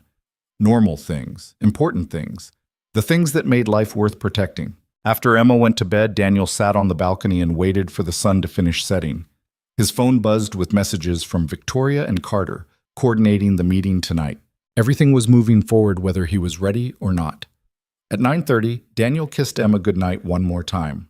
Mrs. Chen was already in the living room with her knitting, ready to stay until he got back. Be safe, she said as he left. I'll try. Don't try. Do. Daniel met Victoria and Wolf at an industrial parking garage in the warehouse district. Carter's source was already there. A woman in her 30s, professional clothes, the kind of face that had learned to hide fear behind competence. I'm Rachel, she said. I've worked for Sterling Capital for 8 years. I've watched Marcus Sterling destroy companies and ruin lives because he thinks winning is the only thing that matters. She pulled out a hard drive. This contains 3 years of his private communications. Emails, encrypted messages, recorded phone calls. Everything you need to prove he's behind the attacks on Crosstech. Victoria took the hard drive carefully. Why are you doing this? Giving us this information could destroy your career. Because last night, 4 people almost died. And when I asked Marcus about it this morning, he laughed. Said it was just business. Said casualties were inevitable when you were playing at this level. Rachel's voice shook slightly. I've looked the other way for years. Told myself that corporate warfare wasn't my responsibility. But people could have died. And I can't pretend that's acceptable anymore. Daniel recognized that moment. The moment when someone decides the cost of staying silent is higher than the cost of speaking up. He'd had the same moment 3 years ago. We'll protect you, he said. I promise. Rachel nodded. I hope so. Because once you use this, Sterling's going to know it came from me, and he's going to come after me with everything he has. Let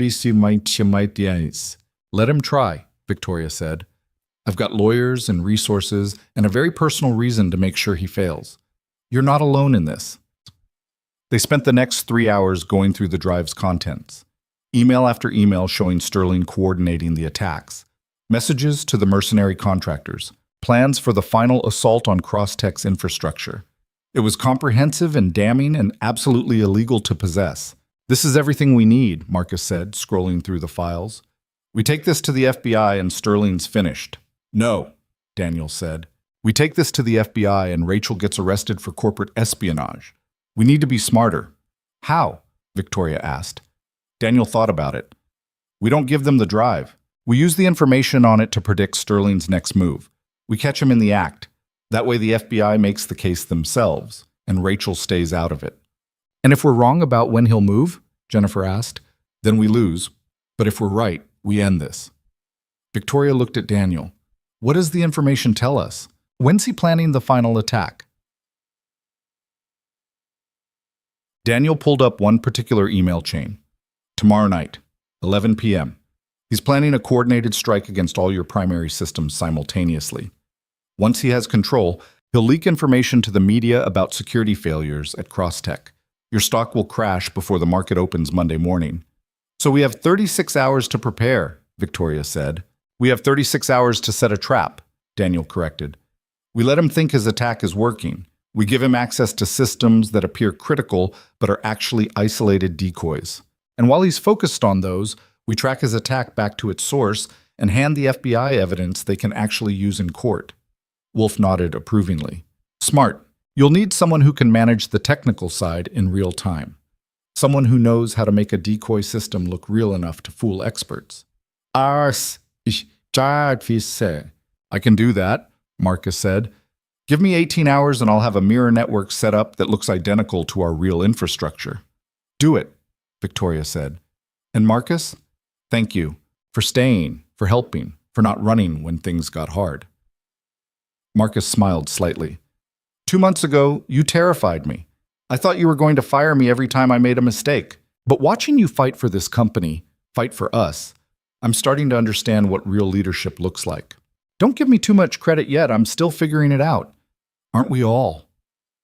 They worked through the night. By morning, Marcus had built a decoy network sophisticated enough to fool anyone who wasn't looking too closely. Daniel and Wolf had coordinated with Carter to make sure the FBI would be ready to move when they had actionable evidence. Victoria had prepared the board for what was coming. Everything was in place. At noon on Friday, Daniel went home to sleep for a few hours before the final confrontation. Emma was at school.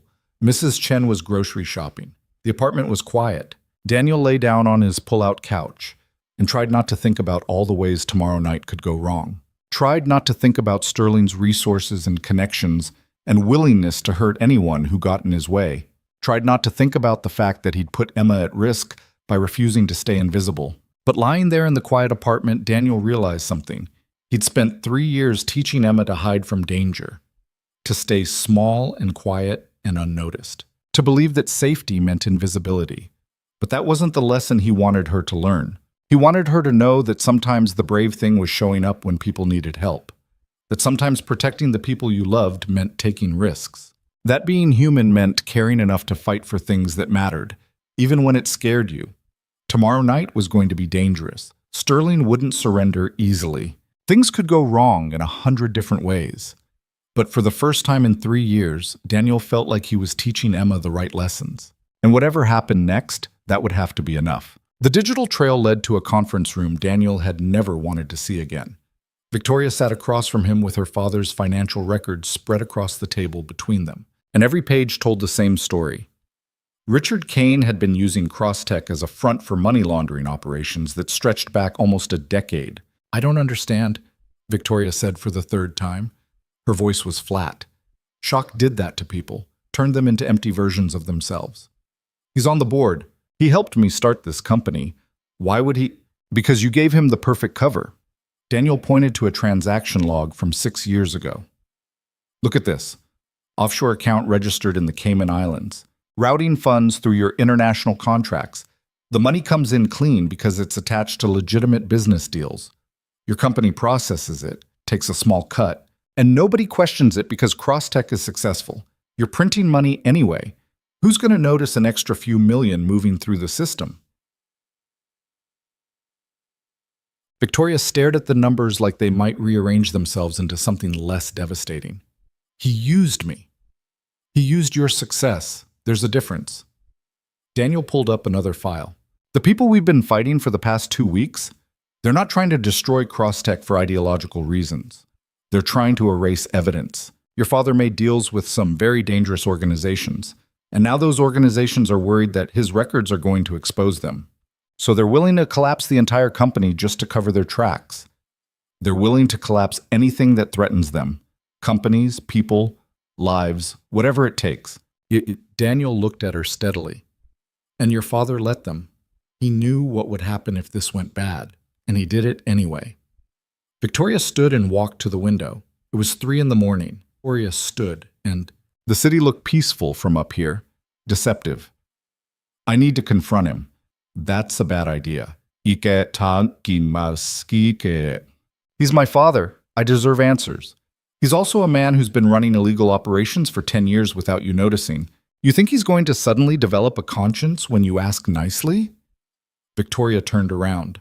Her face was pale, but her eyes were hard. What do you want me to do, Daniel? Just accept it? Pretend I didn't find out that everything I built was being used to fund criminal enterprises? Arts. Ease. I want you to think strategically. Your father has resources, connections. The second he knows you've discovered his operation, he's going to protect himself. And the easiest way to do that is to make you the scapegoat. He wouldn't... Victoria stopped. The certainty died in her throat. Daniel stood and walked over to her. You told me once that you built this company by understanding leverage. That you survived by being smarter and more ruthless than everyone around you. He kept his voice gentle. Your father taught you that, didn't he? Victoria didn't answer. So ask yourself, what would a man like that do if his own daughter threatened to expose him? The silence stretched between them. Outside, a siren wailed in the distance. Inside, Victoria Kane faced the truth she'd been avoiding since they'd started digging through her father's files. He'd destroy me, she said quietly. Yes. He'd frame me for everything, make it look like I was the one running the operation, use my success against me. Yes. Victoria closed her eyes. When she opened them again, something had shifted. The shock was gone. In its place was something colder. Something that reminded Daniel of the woman who'd humiliated him in that conference room 2 weeks ago. Then we hit him first, she said. How? This is talk. We build a case, document everything, every transaction, every offshore account, every connection to the organizations we've been fighting. We make it airtight, and then we bring it to the board before he has a chance to retaliate. Daniel considered this. That could work. But you'll need more than just financial records. You'll need testimony, evidence that directly connects him to the criminal operations. Where do we get that? Right. From the people he was working with, the ones who sent those mercenaries after us. Daniel pulled out his phone and checked a message from Carter. I know someone who might be able to help. But Victoria, once we start this, there's no going back. Your father will know you're coming for him, and he won't hesitate to use every weapon he has. Let him try. Victoria's voice was ice. He spent 10 years using my work to enrich himself and his criminal friends. He put me in the crosshairs of people who wanted to kill me. He risked everything I built. She looked at Daniel. I'm not afraid of him anymore. Daniel nodded slowly. He recognized that look. It was the same one he saw in the mirror 3 years ago when he'd decided to walk away from his old life. The look of someone who just realized that the people they trusted most were the ones capable of the deepest betrayal. Okay, he said. Then we do this right. We gather every piece of evidence we can find. We build an ironclad case, and we make sure that when we present it, your father has no way to fight back. They worked through the night. Daniel traced financial transactions while Victoria compiled board communications and internal memos. By sunrise, they had a picture that was damning and comprehensive. Richard Kane had been systematic in his corruption, careful to hide his tracks, but not careful enough to erase everything. At 6 a.m, Victoria's phone rang. She glanced at the screen and her face went still. It's him, she said. Don't answer it. Oh, if I don't, he'll know something's wrong. Victoria answered the call and put it on speaker. Dad, you're up early. Richard Kane's voice came through warm and paternal. I could say the same about you. Are you at the office? Yes, working on some things. At 6 a.m? Victoria, you need to take care of yourself. You've been pushing too hard since the launch. I'm fine. I'm worried about you. Richard paused. I heard there were some security issues last week. Marcus mentioned something about attempted breaches. Are we handling it? Victoria glanced at Daniel. He shook his head slightly. We're handling it, Victoria said. Good. Good. Another pause. Listen, I wanted to talk to you about the board meeting today. I think it would be better if we postponed it. Give everyone time to digest the launch numbers properly. Why would we postpone? The numbers are excellent. I know. But there are some concerns about sustainability. Some board members are worried that we've expanded too fast. Richard's tone shifted slightly.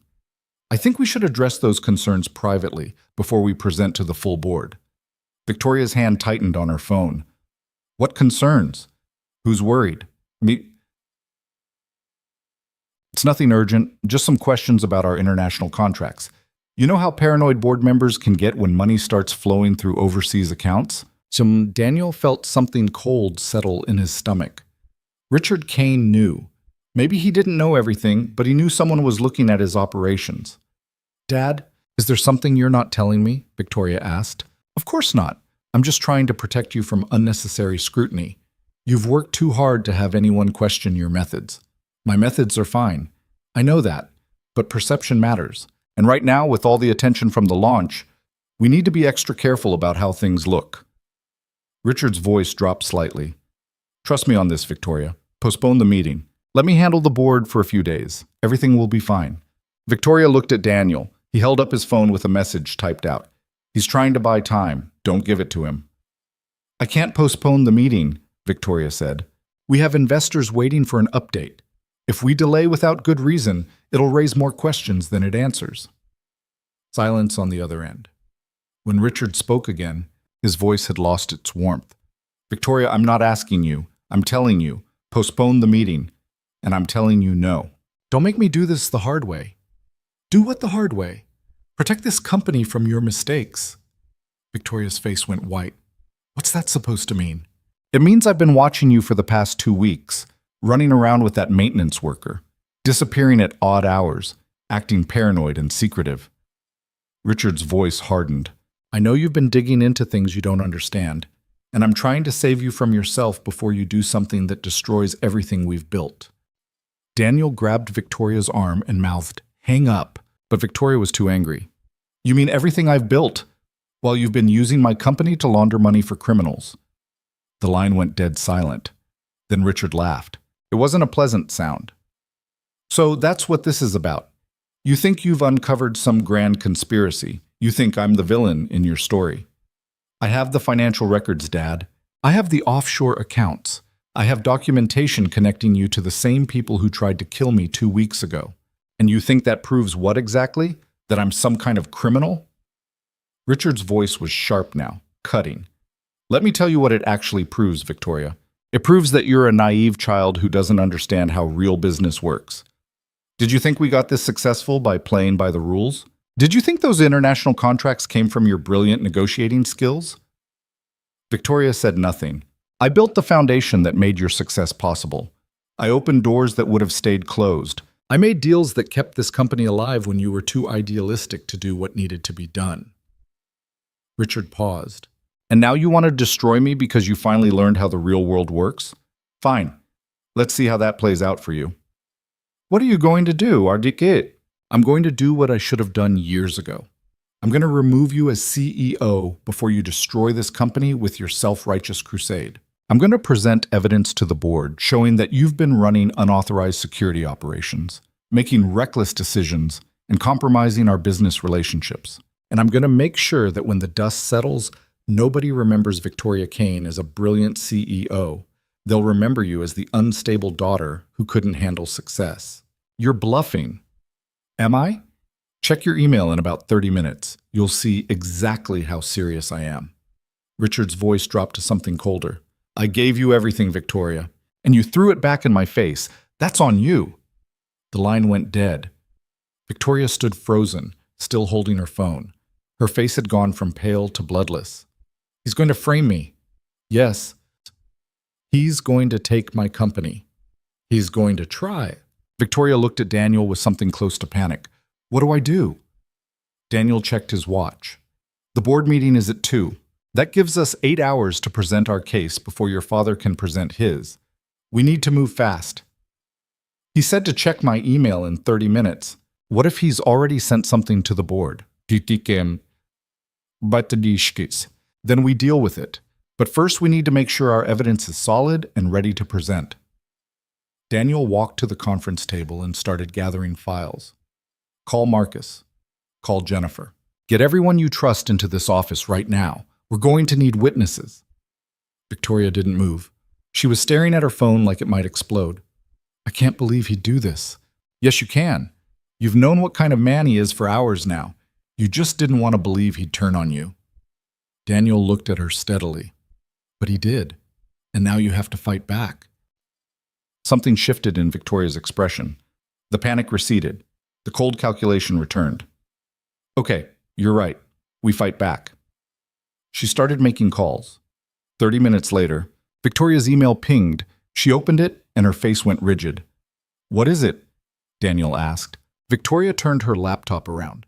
The email was from Richard Kane to the entire board of directors. The subject line read, Urgent, CEO, Misconduct and Security Breach Investigation. The body of the email was devastating. Richard had compiled evidence showing Victoria's late-night meetings with an unvetted maintenance worker. He documented Daniel's presence in secure areas. He'd framed their investigation as reckless and unauthorized security breaches. And he'd included financial records that appeared to show Victoria authorizing suspicious international transactions. The same transactions Richard had actually authorized himself. But the way he'd presented them, with carefully selected dates and amounts, made it look like Victoria had been operating behind the board's back. "He doctored the records," boss, Victoria said quietly. "He made it look like I was the one running the offshore accounts." Daniel scanned the email.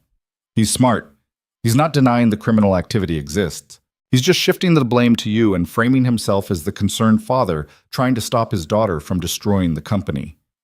The board will believe him. He's been with them for years. I'm the young CEO who's barely proven herself." "Not if we present first." Daniel stood. "We go to the board right now, before the meeting. We show them everything we found and we make them understand that Richard is lying." "What if they don't believe us?" "Then we go to the FBI and let them sort it out. Either way, we're not letting your father control the narrative." Victoria stared at the email for another moment. Then she closed her laptop with a sharp click. "Okay, let's do it." "Oh." Marcus arrived first, looking confused and worried. Jennifer came 15 minutes later. By 9 a.m, they had 6 board members assembled in the executive conference room, everyone except Richard Kane and his 2 closest allies. Victoria stood at the head of the table. She looked exhausted, but when she spoke, her voice was steady. "Thank you for coming on short notice. I need to show you something that will fundamentally change your understanding of this company and my father's role in it." For the next hour, Victoria and Daniel walked the board through everything. The financial records, the offshore accounts, the connections to the mercenary organization that had attacked them, the systematic money laundering that had been happening for nearly a decade. The board members listened in stunned silence. Some took notes, others just stared. When Victoria finished, she looked around the table. "My father is planning to frame me for his crimes at today's meeting. He's already sent you an email making it look like I'm the one who authorized these illegal transactions. But I'm showing you now, with complete transparency, that Richard Kane has been using Crosstech to enrich himself and cover up criminal activity. And I'm asking you to remove him from the board before he destroys everything we've built." Robert Chen, the oldest board member and one of Crosstech's original investors, spoke first. "These are serious allegations, Victoria." "I know. If even half of this is true, we're looking at federal investigations, shareholder lawsuits, and potentially criminal charges." "I know. That's why I'm bringing it to you now. We can control this if we act decisively. But if we wait, if we let my father set the narrative, Crosstech will be destroyed." Margaret Wells, another senior board member, leaned forward. "Why should we believe you over Richard? He's been with this company since the beginning. You've only been CEO for 3 years. "Because I have evidence," Victoria said, "and because I'm willing to submit to any investigation you want to conduct. Full forensic audit, FBI interviews, whatever it takes to prove I'm telling the truth." She paused. "My father won't agree to that. He can't, because the second anyone looks closely at his finances, they'll see exactly what I've shown you today." The board members looked at each other, unspoken conversations happening in glances and subtle nods. Robert Chen spoke again. "We need time to review this evidence properly, to verify the documents, to consult with legal counsel." "We don't have time," Daniel said. Everyone turned to look at him.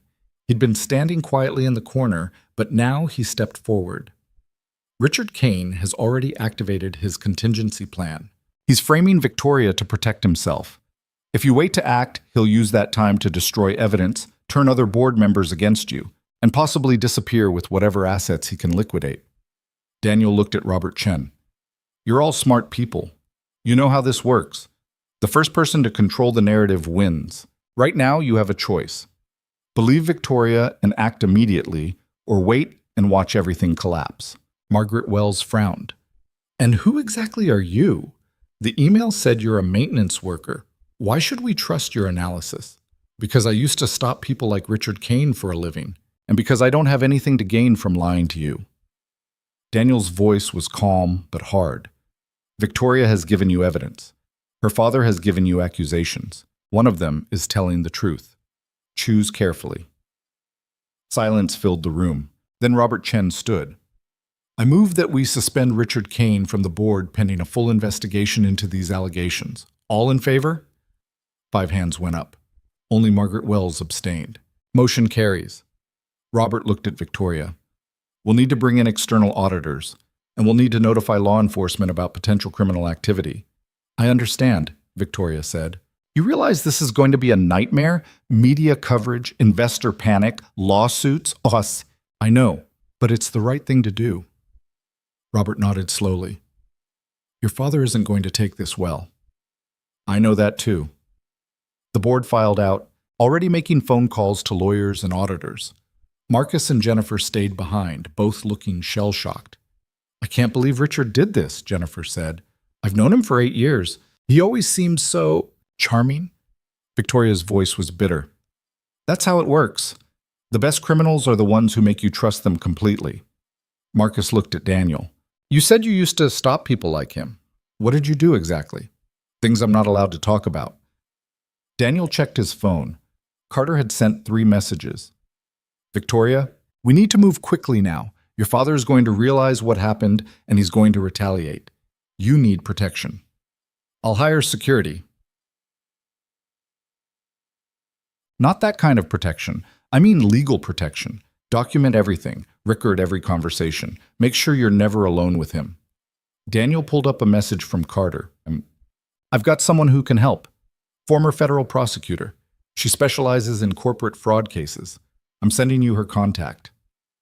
Victoria's phone buzzed. She looked at the number, then at Daniel. Offs. How do you know a federal prosecutor? Long story, but she's good, and she owes me a favor. For what? For keeping her alive during an operation that officially never happened. Victoria stared at him. Your old life keeps getting more interesting. My old life was nothing but keeping people alive and stopping threats. This isn't interesting. This is just familiar. Jennifer cleared her throat. What do you need from us? Bossis, Miss Daisy. Help Victoria document everything, Daniel said. Her father's going to try to isolate her, make her look unstable. The more witnesses she has, the harder it'll be for him to control the narrative. Marcus nodded. We can do that. Daniel's phone rang, Carter's name on the screen. He stepped into the hallway to answer.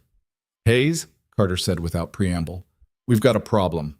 What kind of problem? The kind where Richard Kane just liquidated $8 million from a hidden account and booked a private flight to Singapore for tomorrow morning.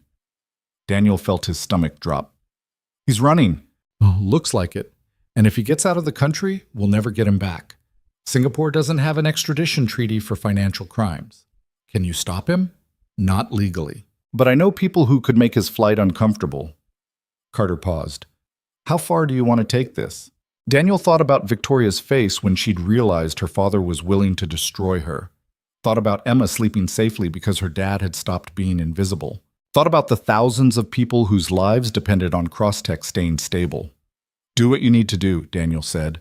But don't hurt him. Just make sure he doesn't leave the country. Understood. I'll call you back in an hour. The line went dead. Daniel walked back into the conference room. Victoria was standing at the window, arms wrapped around herself. Marcus and Jennifer had left. He's trying to run, Daniel said. Singapore. Tomorrow morning. Victoria didn't turn around. Of course he is. That's what he does. When things get hard, he disappears and leaves other people to clean up his mess. We can stop him. How? I have people who can make sure he doesn't make his flight. Victoria turned slowly. What kind of people? The kind who still owe me favors from my old life. You mean the kind who aren't bound by laws or regulations? Daniel met her eyes. Yes. Victoria walked toward him. If we do this, there's no going back. We're crossing a line. I crossed that line the night I walked into your conference room and exposed myself. Everything since then has just been following through. You could still walk away, take Emma and disappear, start over somewhere new. Akba. I could. Daniel thought about his daughter, about the life he'd built, about how easily it could all vanish. But I'm not going to. Why not? Because I'm tired of running. I'm tired of being invisible. And I'm tired of watching people like your father hurt innocent people because nobody's willing to stop them. Victoria studied his face for a long moment. Then she nodded. Okay, stop him. Daniel made the call. An hour later, Carter called back. It's done. His flight's been canceled due to mechanical issues. His credit cards have been flagged for suspicious activity. And the Singapore government just received an anonymous tip about potential money laundering connected to his accounts. He's not going anywhere. Thank you. Don't thank me. Just remember that you're burning through favors very quickly. The people I'm calling in aren't doing this for fun. They expect something in return eventually. I know. Do you? Because the Daniel Hayes I knew didn't like being in anyone's debt. The Daniel Hayes you knew didn't have anything worth protecting. Now I do. Carter was quiet for a moment. Just be careful, Hayes. The more people you owe, the harder it is to stay free. I'll manage. Daniel ended the call and turned back to Victoria. Ended. He's grounded. Won't be leaving the country anytime soon. Victoria nodded. She looked different now. Harder. Like something inside her had calcified under pressure. What happens next? We wait for the investigation. We cooperate with the authorities. We rebuild trust with your board and your clients. Daniel paused. And we prepare for your father to fight back with everything he has left. You think he will? I know he will. Men like him don't surrender quietly. They burn everything down on their way out. Victoria walked to her desk and sat down heavily. I don't know if I can do this. Fight my own father in public. Watch him try to destroy me. You can. You've been doing it for 2 weeks. But that was different. That was survival. This is... She stopped. This is choosing to hurt someone I used to love. Daniel pulled up a chair and sat across from her. You're not hurting him. You're stopping him from hurting other people. There's a difference. Is there? Because it feels the same right now. I know. Daniel leaned forward. 3 years ago, I had to walk away from people I cared about because staying would have destroyed them. I had to choose between being loyal and being honest. And I chose honest. He paused. It hurt like hell, but it was the right choice. And this is too. Victoria looked at him. Do you ever regret it? Walking away? Every day. But not because I made the wrong choice. Because the right choice cost me people I loved. Daniel stood. But you know what? I can look my daughter in the eye and know I did the right thing. And eventually, that matters more than the pain. Victoria nodded slowly. She looked exhausted, broken. But underneath the exhaustion, something else was building. Something that looked like resolve. Okay, she said. Let's finish this. Yes. They worked through the afternoon, coordinating with lawyers and auditors and board members. By 6 in the evening, the investigation was officially underway. Federal agents were reviewing records. Forensic accountants were tracing transactions. And Richard Kane was sitting in his penthouse apartment with frozen assets and canceled travel plans, probably realizing that his daughter had just destroyed him. Daniel checked his watch. I need to pick up Emma. Go. We're good here for now. Daniel hesitated. Victoria, you should go home too. Get some rest. This is going to get worse before it gets better. I know, but I can't rest yet. Not until I'm sure we've covered everything. You've done enough for today. Victoria looked at him. Have I? Because my father's still out there, still planning, still dangerous. And there are people watching him now. People who won't let him hurt you. People you called. Yes. People from your old life. Yes. Victoria stood and walked around her desk. She stopped in front of Daniel, close enough that he could see the exhaustion in her eyes, the fear underneath the resolve. Thank you, she said quietly, for not walking away, for risking everything you built to help me. You would have done the same. No, I wouldn't have. The Victoria Kane from 3 weeks ago would have calculated the risk and protected herself. She smiled slightly. It didn't reach her eyes. You're making me into someone I'm not sure I recognize. Maybe that's not a bad thing. Maybe not. They stood there for a moment. Then Daniel stepped back. I need to go. I know. Tell Emma I said hi. She doesn't know who you are. Then tell her a friend said hi. Daniel left. Walking through the building, riding the elevator down, stepping onto the street, all of it felt different now. He'd spent 3 years moving through the world like a ghost. Invisible, untouchable, safe. Now he was visible again, connected again, vulnerable again. It should have terrified him. Instead, it felt like coming back to life. Emma was waiting at the school gate with her backpack and a drawing she'd made in art class. She ran to him and hugged him tight, and Daniel held on a little longer than usual. You okay, Dad? Emma asked, pulling back to look at him. Yeah, kiddo, I'm okay. You look tired. Long week at work. Are you done with the emergency stuff? Daniel thought about Richard Kane and federal investigations and all the ways this could still fall apart. Almost, Em. Almost done. They walked home together. Emma talked about school and her friends and a science project she needed help with. Daniel listened and responded and tried to be present for the one person who mattered most. But part of his mind was still back in that conference room, watching Victoria Kane realize that her father was willing to destroy her to save himself. And part of him was wondering what Richard Kane would do now that his escape route was blocked. That night, after Emma was asleep, Daniel sat on their small balcony and looked at the city. His phone buzzed. A text from Victoria. He knows it was me. He just called. Said I'd made the biggest mistake of my life. Said I'd regret this. Daniel typed back, Did he threaten you directly? No, but he didn't have to. I could hear it in his voice. He's planning something. Stay at the office tonight. I'll have someone watch your apartment. Who? Someone who owes me a favor. You have a lot of people who owe you favors. I used to do a lot of favors for people in bad situations. Victoria didn't respond for a moment. Then, I'm scared. Daniel stared at those 2 words.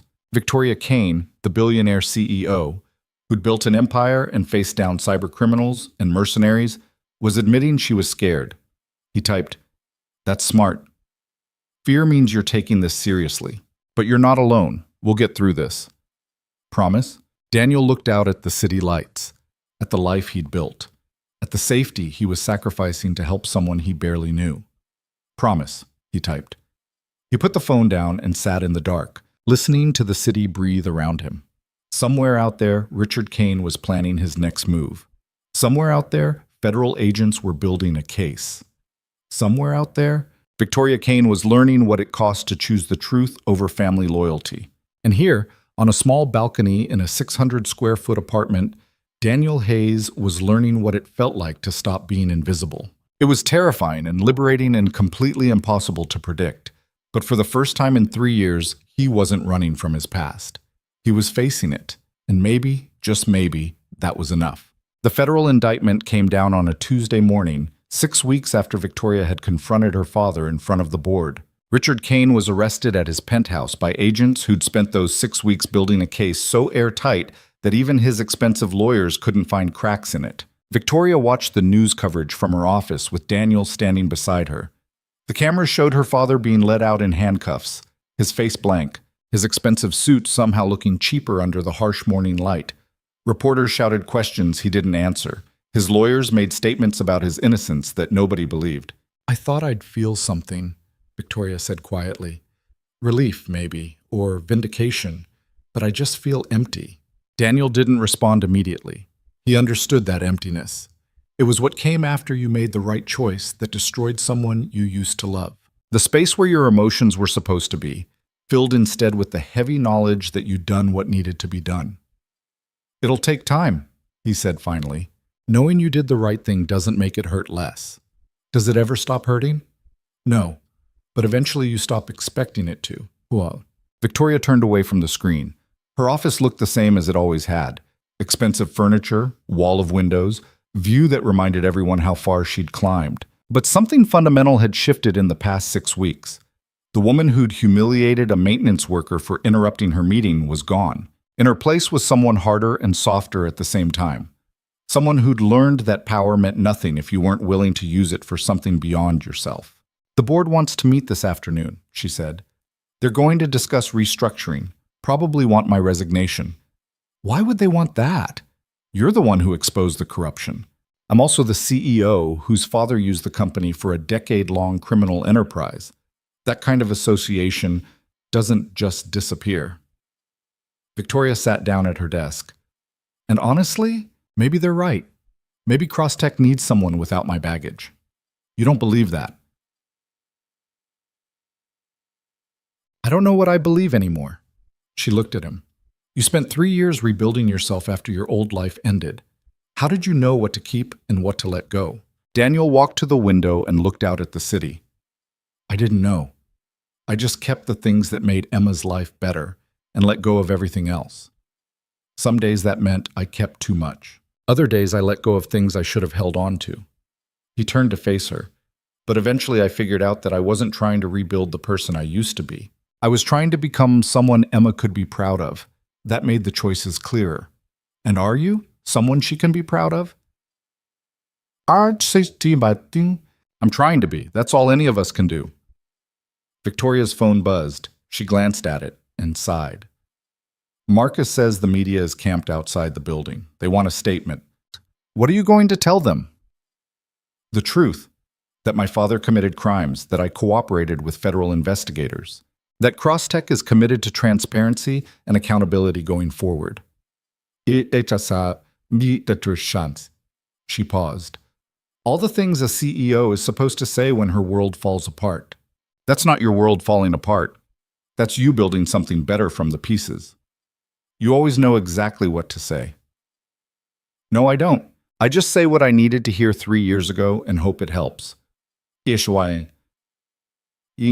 The board meeting that afternoon was tense, but ultimately anticlimactic. They didn't ask for Victoria's resignation.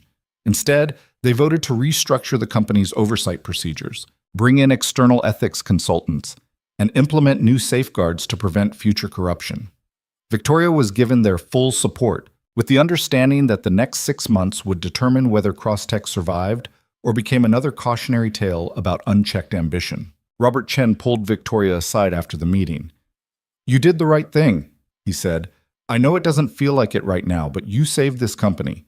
Don't forget that. I almost destroyed it. No, your father almost destroyed it. You stopped him. Robert studied her face. The board voted to give you a bonus for your handling of this crisis. $2 million. I know money doesn't fix what you've been through, but it's our way of saying we trust you.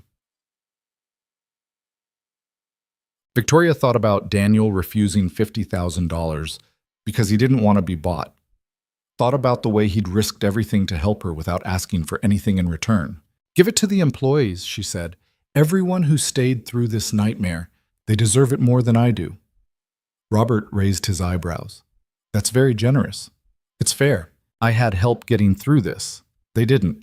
Walking back to her office, Victoria felt something shift inside her chest. Not relief, exactly.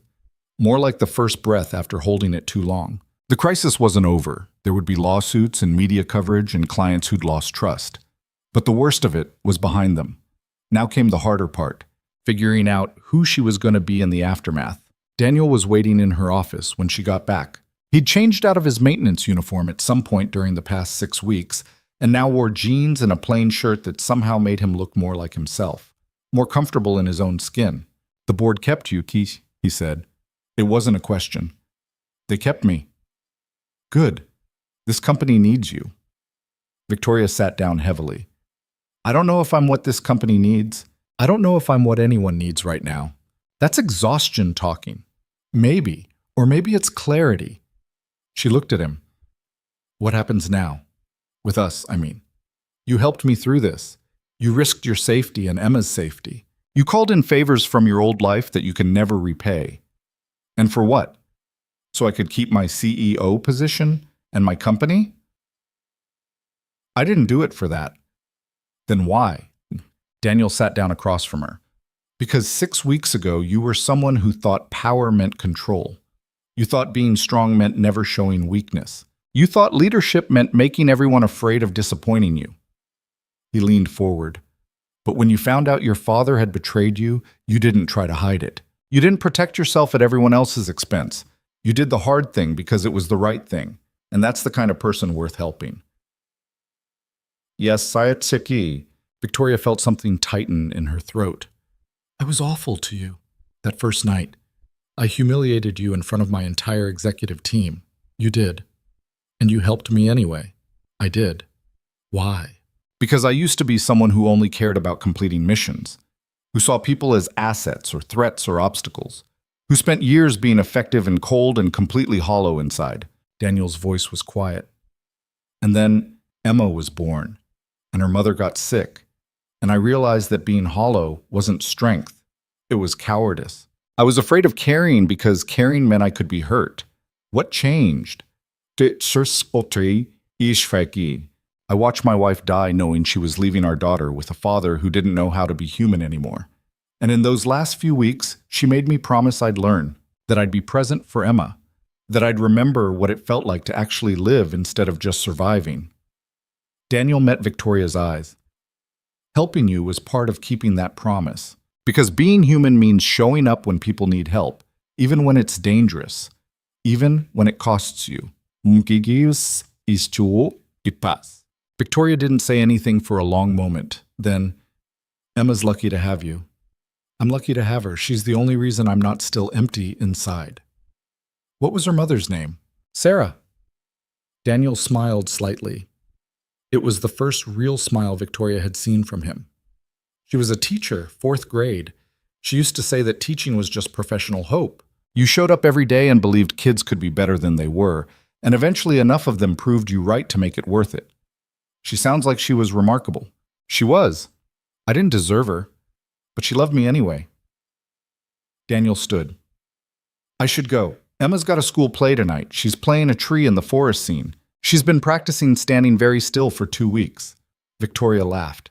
It surprised her. She hadn't laughed in what felt like months. That's adorable. It's ridiculous. But she's committed to being the best tree in the production, so I'm committed to showing up and being proud of her son. Wait. Victoria stood too. I want to meet her. Emma, your daughter. I want to thank her for sharing her dad with me these past few weeks. Daniel hesitated. Victoria, I know. You kept your life separate for a reason. You protected her from your past and from people like me. But I'm not asking as a CEO or as someone who needs something from you. I'm asking as someone who watched you risk everything for people you barely knew. And I want to understand what made you that way. Emma made me that way. Then let me meet her, please. Daniel studied her face for a long moment. Then he nodded slowly. Okay, but this isn't a business thing. This is personal. And if Emma feels uncomfortable at any point, we leave. Clear?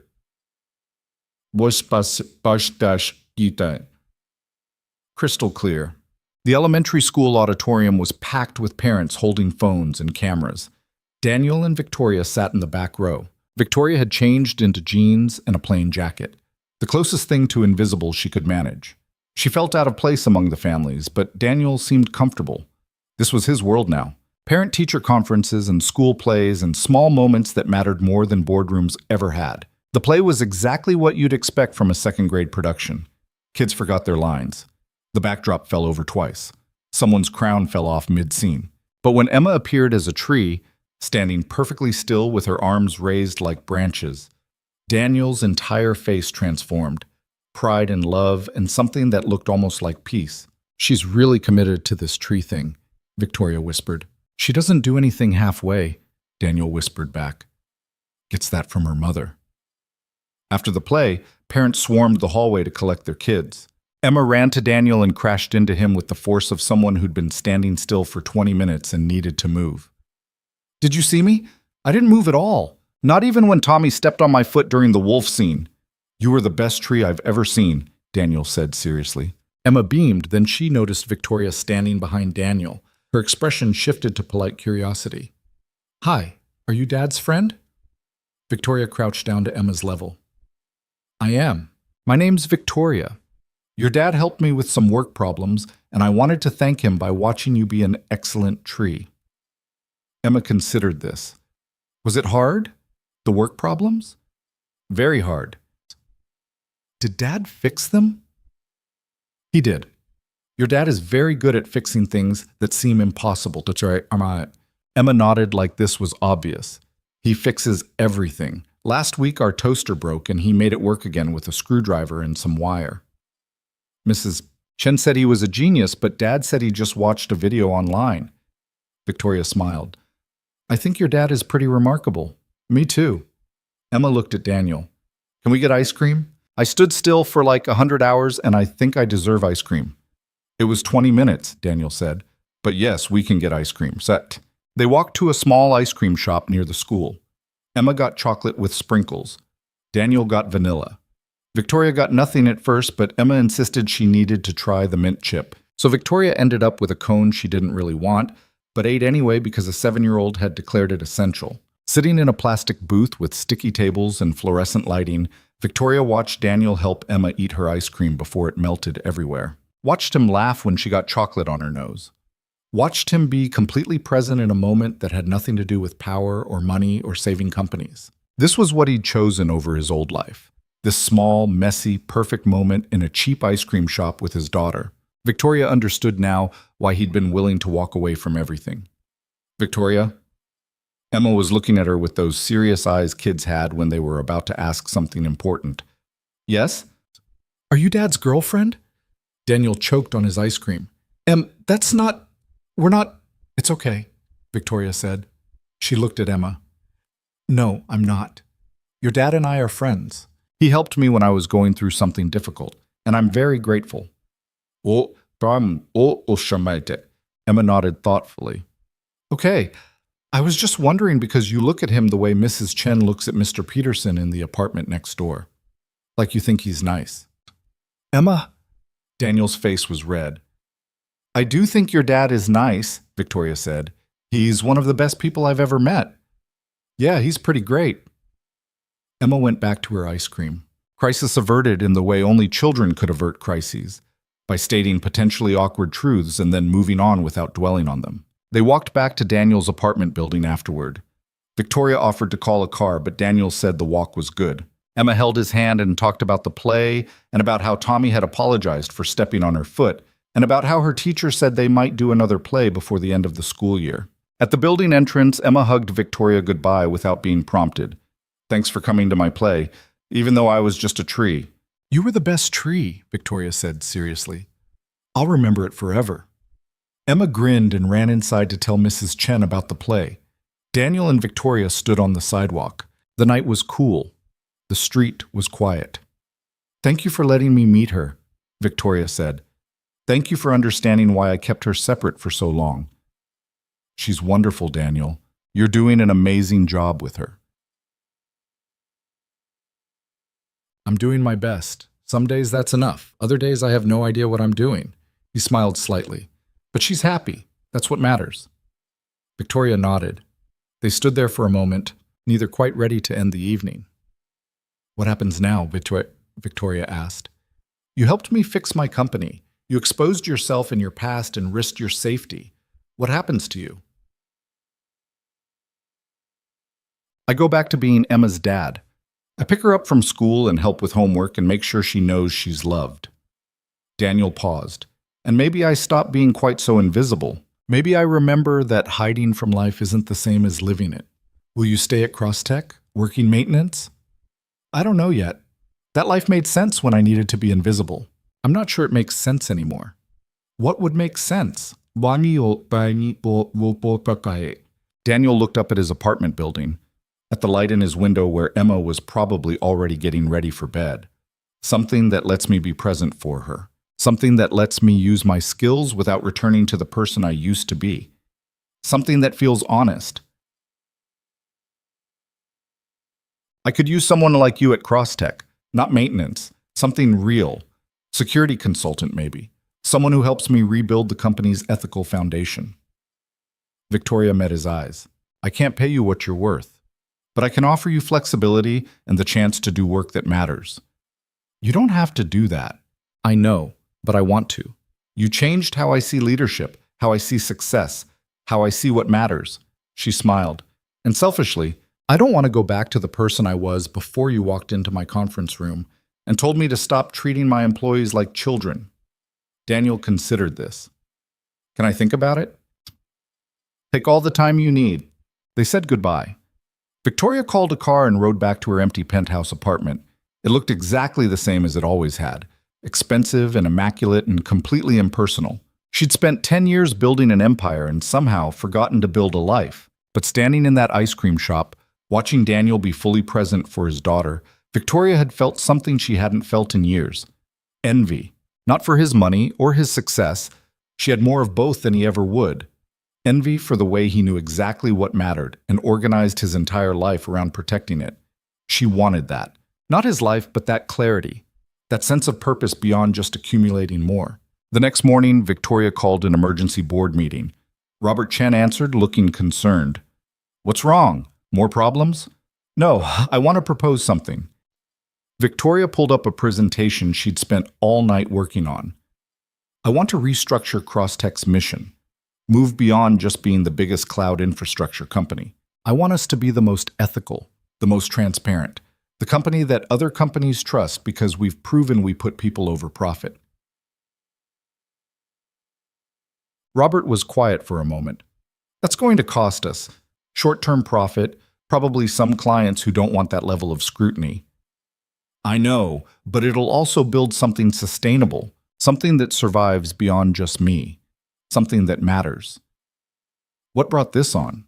Victoria thought about Daniel refusing her money, about the way he'd helped her without asking for anything in return, about 7-year-old Emma insisting Victoria try the mint chip ice cream because some experiences were too important to miss.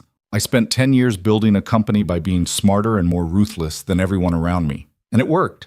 I became successful and rich and powerful. But I also became someone I'm not proud of. Someone who humiliated employees for minor mistakes. Someone who thought weakness was the worst thing you could show. She paused. Someone recently taught me that real strength isn't about control. It's about showing up for people even when it costs you. And I want to build a company that reflects that. Nice. Robert smiled. I'll support the proposal. But Victoria? Yes? This is going to be hard. Changing culture always is. You're going to have to prove you mean it every single day. Wush us. I know, but I'm ready. The restructuring took months. Some executives left, unable or unwilling to adapt to the new focus on ethics over pure profit. Some clients left too, uncomfortable with the increased transparency requirements. Victoria's compensation was cut by 40%. Her decision, announced publicly to show she was serious about prioritizing people over executive enrichment. The media called it corporate virtue signaling. Competitors said she'd gone soft. Investors worried she was sacrificing growth for reputation. But something unexpected happened. Employees started staying longer. Turnover dropped. The anonymous company culture surveys showed massive improvements in morale and trust. And slowly, new clients started coming. Companies that had been burned by providers who prioritized profit over reliability. Companies that wanted partners they could trust. 18 months after Richard Kane's arrest, Crosstech wasn't the biggest cloud infrastructure company anymore, but it was the most respected. And for Victoria, that mattered more. Daniel had accepted her job offer 6 months after Emma's school play. He worked part-time as a security consultant, helping Crosstech build systems that were both powerful and ethical. He kept his mornings free for Emma and worked from home when she was sick. He never missed a school event. On a Tuesday afternoon in spring, Victoria found him in one of the conference rooms reviewing security protocols. She knocked on the open door. "Got a minute?" she asked. Daniel looked up. "Always. What's up?" Victoria sat down across from him. "I wanted to say thank you for everything, for saving my company, for teaching me what leadership actually means. For being patient while I figured out how to be someone worth following." You were always worth following. You just needed to figure out where you were going. Maybe, but I wouldn't have figured it out without you. She paused. Emma's birthday is next week, right? Yeah, she's turning 8. Wants a space-themed party with freeze-dried ice cream and glow-in-the-dark stars. That sounds elaborate. She doesn't do anything halfway. Gets that from her mother. Victoria smiled. "Can I come? To the party?" Daniel raised his eyebrows. You want to come to an 8-year-old's birthday party? I want to celebrate the daughter of someone who changed my life. Is that weird? A little, but Emma would love it. Fair warning, though, it's going to be loud and chaotic, and there will be 20 second graders hopped up on sugar. I've survived board meetings with hostile investors. I think I can handle 8-year-olds. The party was exactly as advertised, loud, chaotic, and full of kids who had eaten way too much cake. But watching Emma blow out her candles while Daniel stood behind her looking proud and exhausted, Victoria felt something she hadn't felt in years. Contentment. Not the kind that came from closing a major deal or seeing your stock price rise. The kind that came from being present in a moment that mattered to people you cared about. After the party, after the kids had been picked up and the decorations taken down, Emma fell asleep on the couch with frosting still on her face. Daniel carried her to bed while Victoria cleaned up the remaining paper plates. You didn't have to do that, Daniel said when he came back. I know, but I wanted to help. They stood in his small living room. The apartment looked the same as it had 2 years ago, small, cramped, barely big enough for 2 people. But it also looked like a home. Emma's drawings covered the fridge. Photos of her at various ages lined the shelves. A worn couch with blankets that had been used for countless movie nights. This was what success actually looked like, Victoria realized. Not corner offices or expensive cars or buildings with your name on them. This. A safe place to raise someone you loved. A life built around moments that mattered. Can I ask you something? Victoria said quietly. Sure. Do you ever regret it? Helping me? Coming back into the world after you'd worked so hard to stay invisible? Daniel considered this. Sometimes, when I think about the risks I took, when I remember that people from my old life know I'm alive and vulnerable, when I worry about what Emma's future looks like now that I'm not completely hidden anymore. He paused. But then I think about the alternative, spending the rest of my life invisible and safe and completely disconnected from anything meaningful. And I realized that wasn't actually safety. It was just a different kind of prison. So you're glad you helped. I'm glad I'm learning how to be human again, how to care about things beyond just survival, how to show up for people even when it's hard. He looked at her. You helped with that too. You reminded me that being vulnerable isn't weakness. It's the only way to actually live. Victoria felt her eyes start to burn. She blinked it away. I was terrible to you. You were, but you got better. People can change. That's the whole point. But they stood there in his small living room, 2 people who'd saved each other without really meaning to. Daniel had taught Victoria what leadership meant beyond just control and power. Victoria had taught Daniel that being invisible wasn't the same as being safe, and that sometimes the biggest risk was refusing to connect with anyone. Emma asked me something last week, Daniel said after a moment. What? Well, she asked if you were going to be part of our family now, like a permanent fixture instead of just Dad's work friend. Victoria's chest tightened. What did you tell her? Victoria's chest. I told her I didn't know. That some relationships don't fit into easy categories. That sometimes people matter to you in ways that are hard to define. Daniel met her eyes. But I also told her that you were important to me, that you'd helped me remember how to be brave, and that I hoped you'd stick around. I'd like that, Victoria said quietly. Sticking around, being part of your lives, if that's okay. It's more than okay. They didn't hug or make dramatic declarations. They just stood there in the comfortable silence of people who'd been through something hard together and come out the other side changed. Eventually, Victoria called a car and went home. But driving through the city, watching the lights blur past, she felt something settle in her chest that had been restless for years. She'd spent a decade chasing success and discovering it was hollow. She'd built an empire and almost lost everything. She'd learned the hardest way possible that power meant nothing if you couldn't use it to protect the people who mattered. But she'd also learned that it wasn't too late to change, to become someone worth knowing instead of just someone worth fearing, to build a life that meant something beyond just accumulation. 2 years later, Victoria stood in front of a crowd of business students at a university lecture hall. They'd invited her to speak about leadership and success, about building companies and navigating crises, about what it took to survive in a world that rewarded ruthlessness. But standing there, looking at faces that reminded her of who she used to be, hungry and ambitious and convinced that power was the only thing that mattered, Victoria told them something different. I used to think leadership meant making everyone afraid of disappointing you, she said. I thought success meant being the richest person in the room. I thought strength meant never showing weakness or admitting you didn't have all the answers. She paused, and then I met someone who taught me that real strength is showing up for people even when it costs you. That real success is building something that matters to people beyond just yourself. That real leadership is caring enough about the people who work for you to choose their well-being over your ego. The students listened. Some took notes. Others looked skeptical. Here's what I wish someone had told me when I was your age, Victoria continued. You're going to spend years chasing the wrong things. Money, power, recognition, and some of you will get them. You'll build companies and close deals and see your name in headlines. You'll achieve everything you thought you wanted. She smiled slightly. And then one day, you'll be standing in a conference room at midnight, and someone you thought was nobody important will save your empire and refuse your money. And you'll realize that everything you built means nothing if you don't have people worth building it for. That success without connection is just expensive loneliness. That power without purpose is just control disguised as achievement. A student in the front row raised her hand. So what's the point?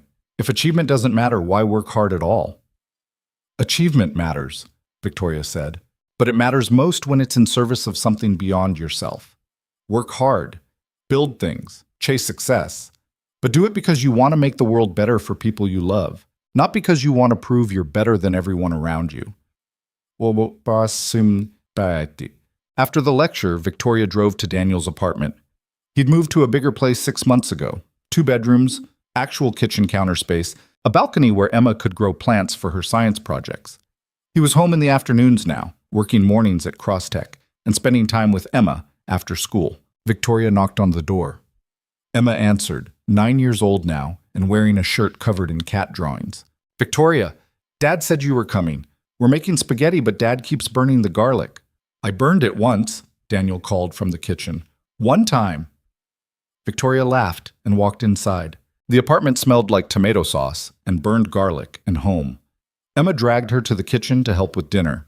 Daniel handed her a wooden spoon and told her she was on stirring duty while he tried to salvage the garlic situation. They made dinner together, the 3 of them moving around the small kitchen in the comfortable choreography of people who'd done this before. Emma talked about school and her friends and a book she was reading about dragons. Daniel listened and asked questions and somehow managed to not burn anything else. After dinner, they watched a movie Emma had picked, something with talking animals and a moral lesson about friendship. Victoria sat on the couch with Emma between her and Daniel, and somewhere during the second act, Emma fell asleep with her head on Victoria's shoulder. Daniel carefully carried Emma to bed. When he came back, Victoria was still sitting on the couch, looking at the life Daniel had built in this small apartment. She's getting so big, Victoria said quietly. I know. Sometimes I look at her and can't believe she's the same tiny baby Sarah handed me the day before she died. Time moves too fast. Are you okay? Thinking about Sarah? Yeah, it hurts less now. Or maybe it hurts the same, but I'm better at living with it. Daniel sat down next to Victoria. I think Sarah would like you. She always believed people could change if they wanted to badly enough, that nobody was stuck being their worst self forever. I hope she'd like me. I try to be someone worth liking these days. You are. They sat in comfortable silence for a moment. Then Victoria said, Emma asked me something last week. What? She asked if I was going to marry you someday. Daniel went very still. What did you tell her?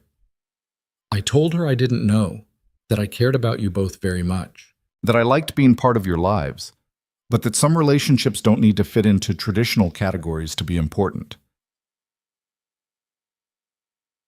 That's a very diplomatic answer. I learned from the best. Victoria looked at him. But Daniel, if you ever wanted that, something more defined, something permanent, I'd want that too. Not because I need to fit into a category, but because what we've built together matters to me. You and Emma matter to me, Tick. Daniel reached over and took her hand. I spent 3 years being invisible because I thought that was the only way to keep Emma safe. Then I met you, And you reminded me that hiding isn't the same as living, that the people worth protecting are also the people worth showing up for, even when it's scary. Is that a yes? That's a let's keep building this and see where it goes. Emma deserves to see healthy relationships modeled. And I deserve to remember what it feels like to be brave enough to care about someone. Victoria squeezed his hand. I can work with that. They sat there on the couch long after the movie ended, talking quietly about everything and nothing, about Emma's upcoming school year, about Crosstech's latest initiatives, about the small, ordinary moments that made up a life worth living. Eventually, Victoria went home, but driving back to her apartment, she didn't feel lonely anymore. She felt connected, part of something bigger than herself, part of a life that wasn't defined by money or power or achievement, but by the people you showed up for and the moments you chose to be present in. She'd spent 10 years chasing success and discovering it was empty. She'd built an empire and almost lost everything in the process. But she'd also learned something that nobody had taught her in business school or boardrooms or midnight strategy sessions. Real strength isn't power or control or the ability to make people do what you want. Real strength is choosing to stay, even when life gets hard. It's showing up for the people you love, even when it costs you. It's building something worth protecting and being brave enough to protect it, no matter what.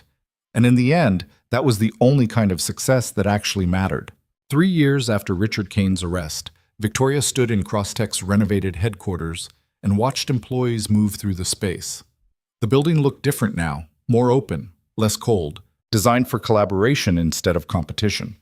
The executive floor had been converted into a wellness center and employee lounge.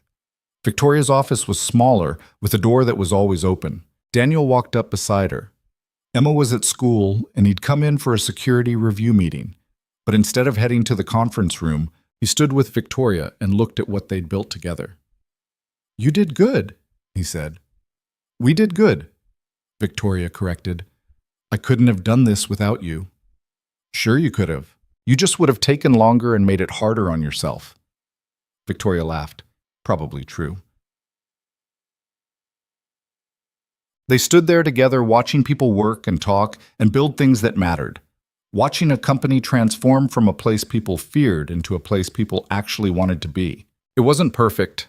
There were still bad days and hard decisions and moments when Victoria doubted herself. But it was real. It was honest. It was built on the foundation of actually caring about people instead of just using them. And that, Victoria had learned, was the only kind of success worth having. "Emma wants to know if you're coming to dinner tonight," Daniel said. "She's making tacos, or attempting to make tacos. The results are always questionable. I wouldn't miss it." "Good, because she made me promise to ask. And apparently if you don't come, I'm in trouble for not asking properly." Victoria smiled. "Can't have that." They walked out of the building together, into the afternoon sunlight, into the life they'd built from broken pieces and hard choices, and the simple, radical act of showing up for each other when it mattered most. Behind them, Crosstech continued operating, no longer the biggest company in its sector, but the one people trusted most. The one that proved you could be successful without sacrificing your humanity. The one that showed success meant nothing if you weren't building it for people worth protecting. And ahead of them, Emma was waiting at home with questionable tacos and endless enthusiasm for teaching Victoria the proper way to make them. This was what winning actually looked like. Not corner offices or billion-dollar valuations or headlines calling you a genius. This, people who mattered, moments that counted, lives built around showing up, even when it was hard. And for both of them, the CEO who'd learned that power without purpose was just control, and the single father who'd learned that hiding wasn't the same as safety, this was more than enough. It was everything.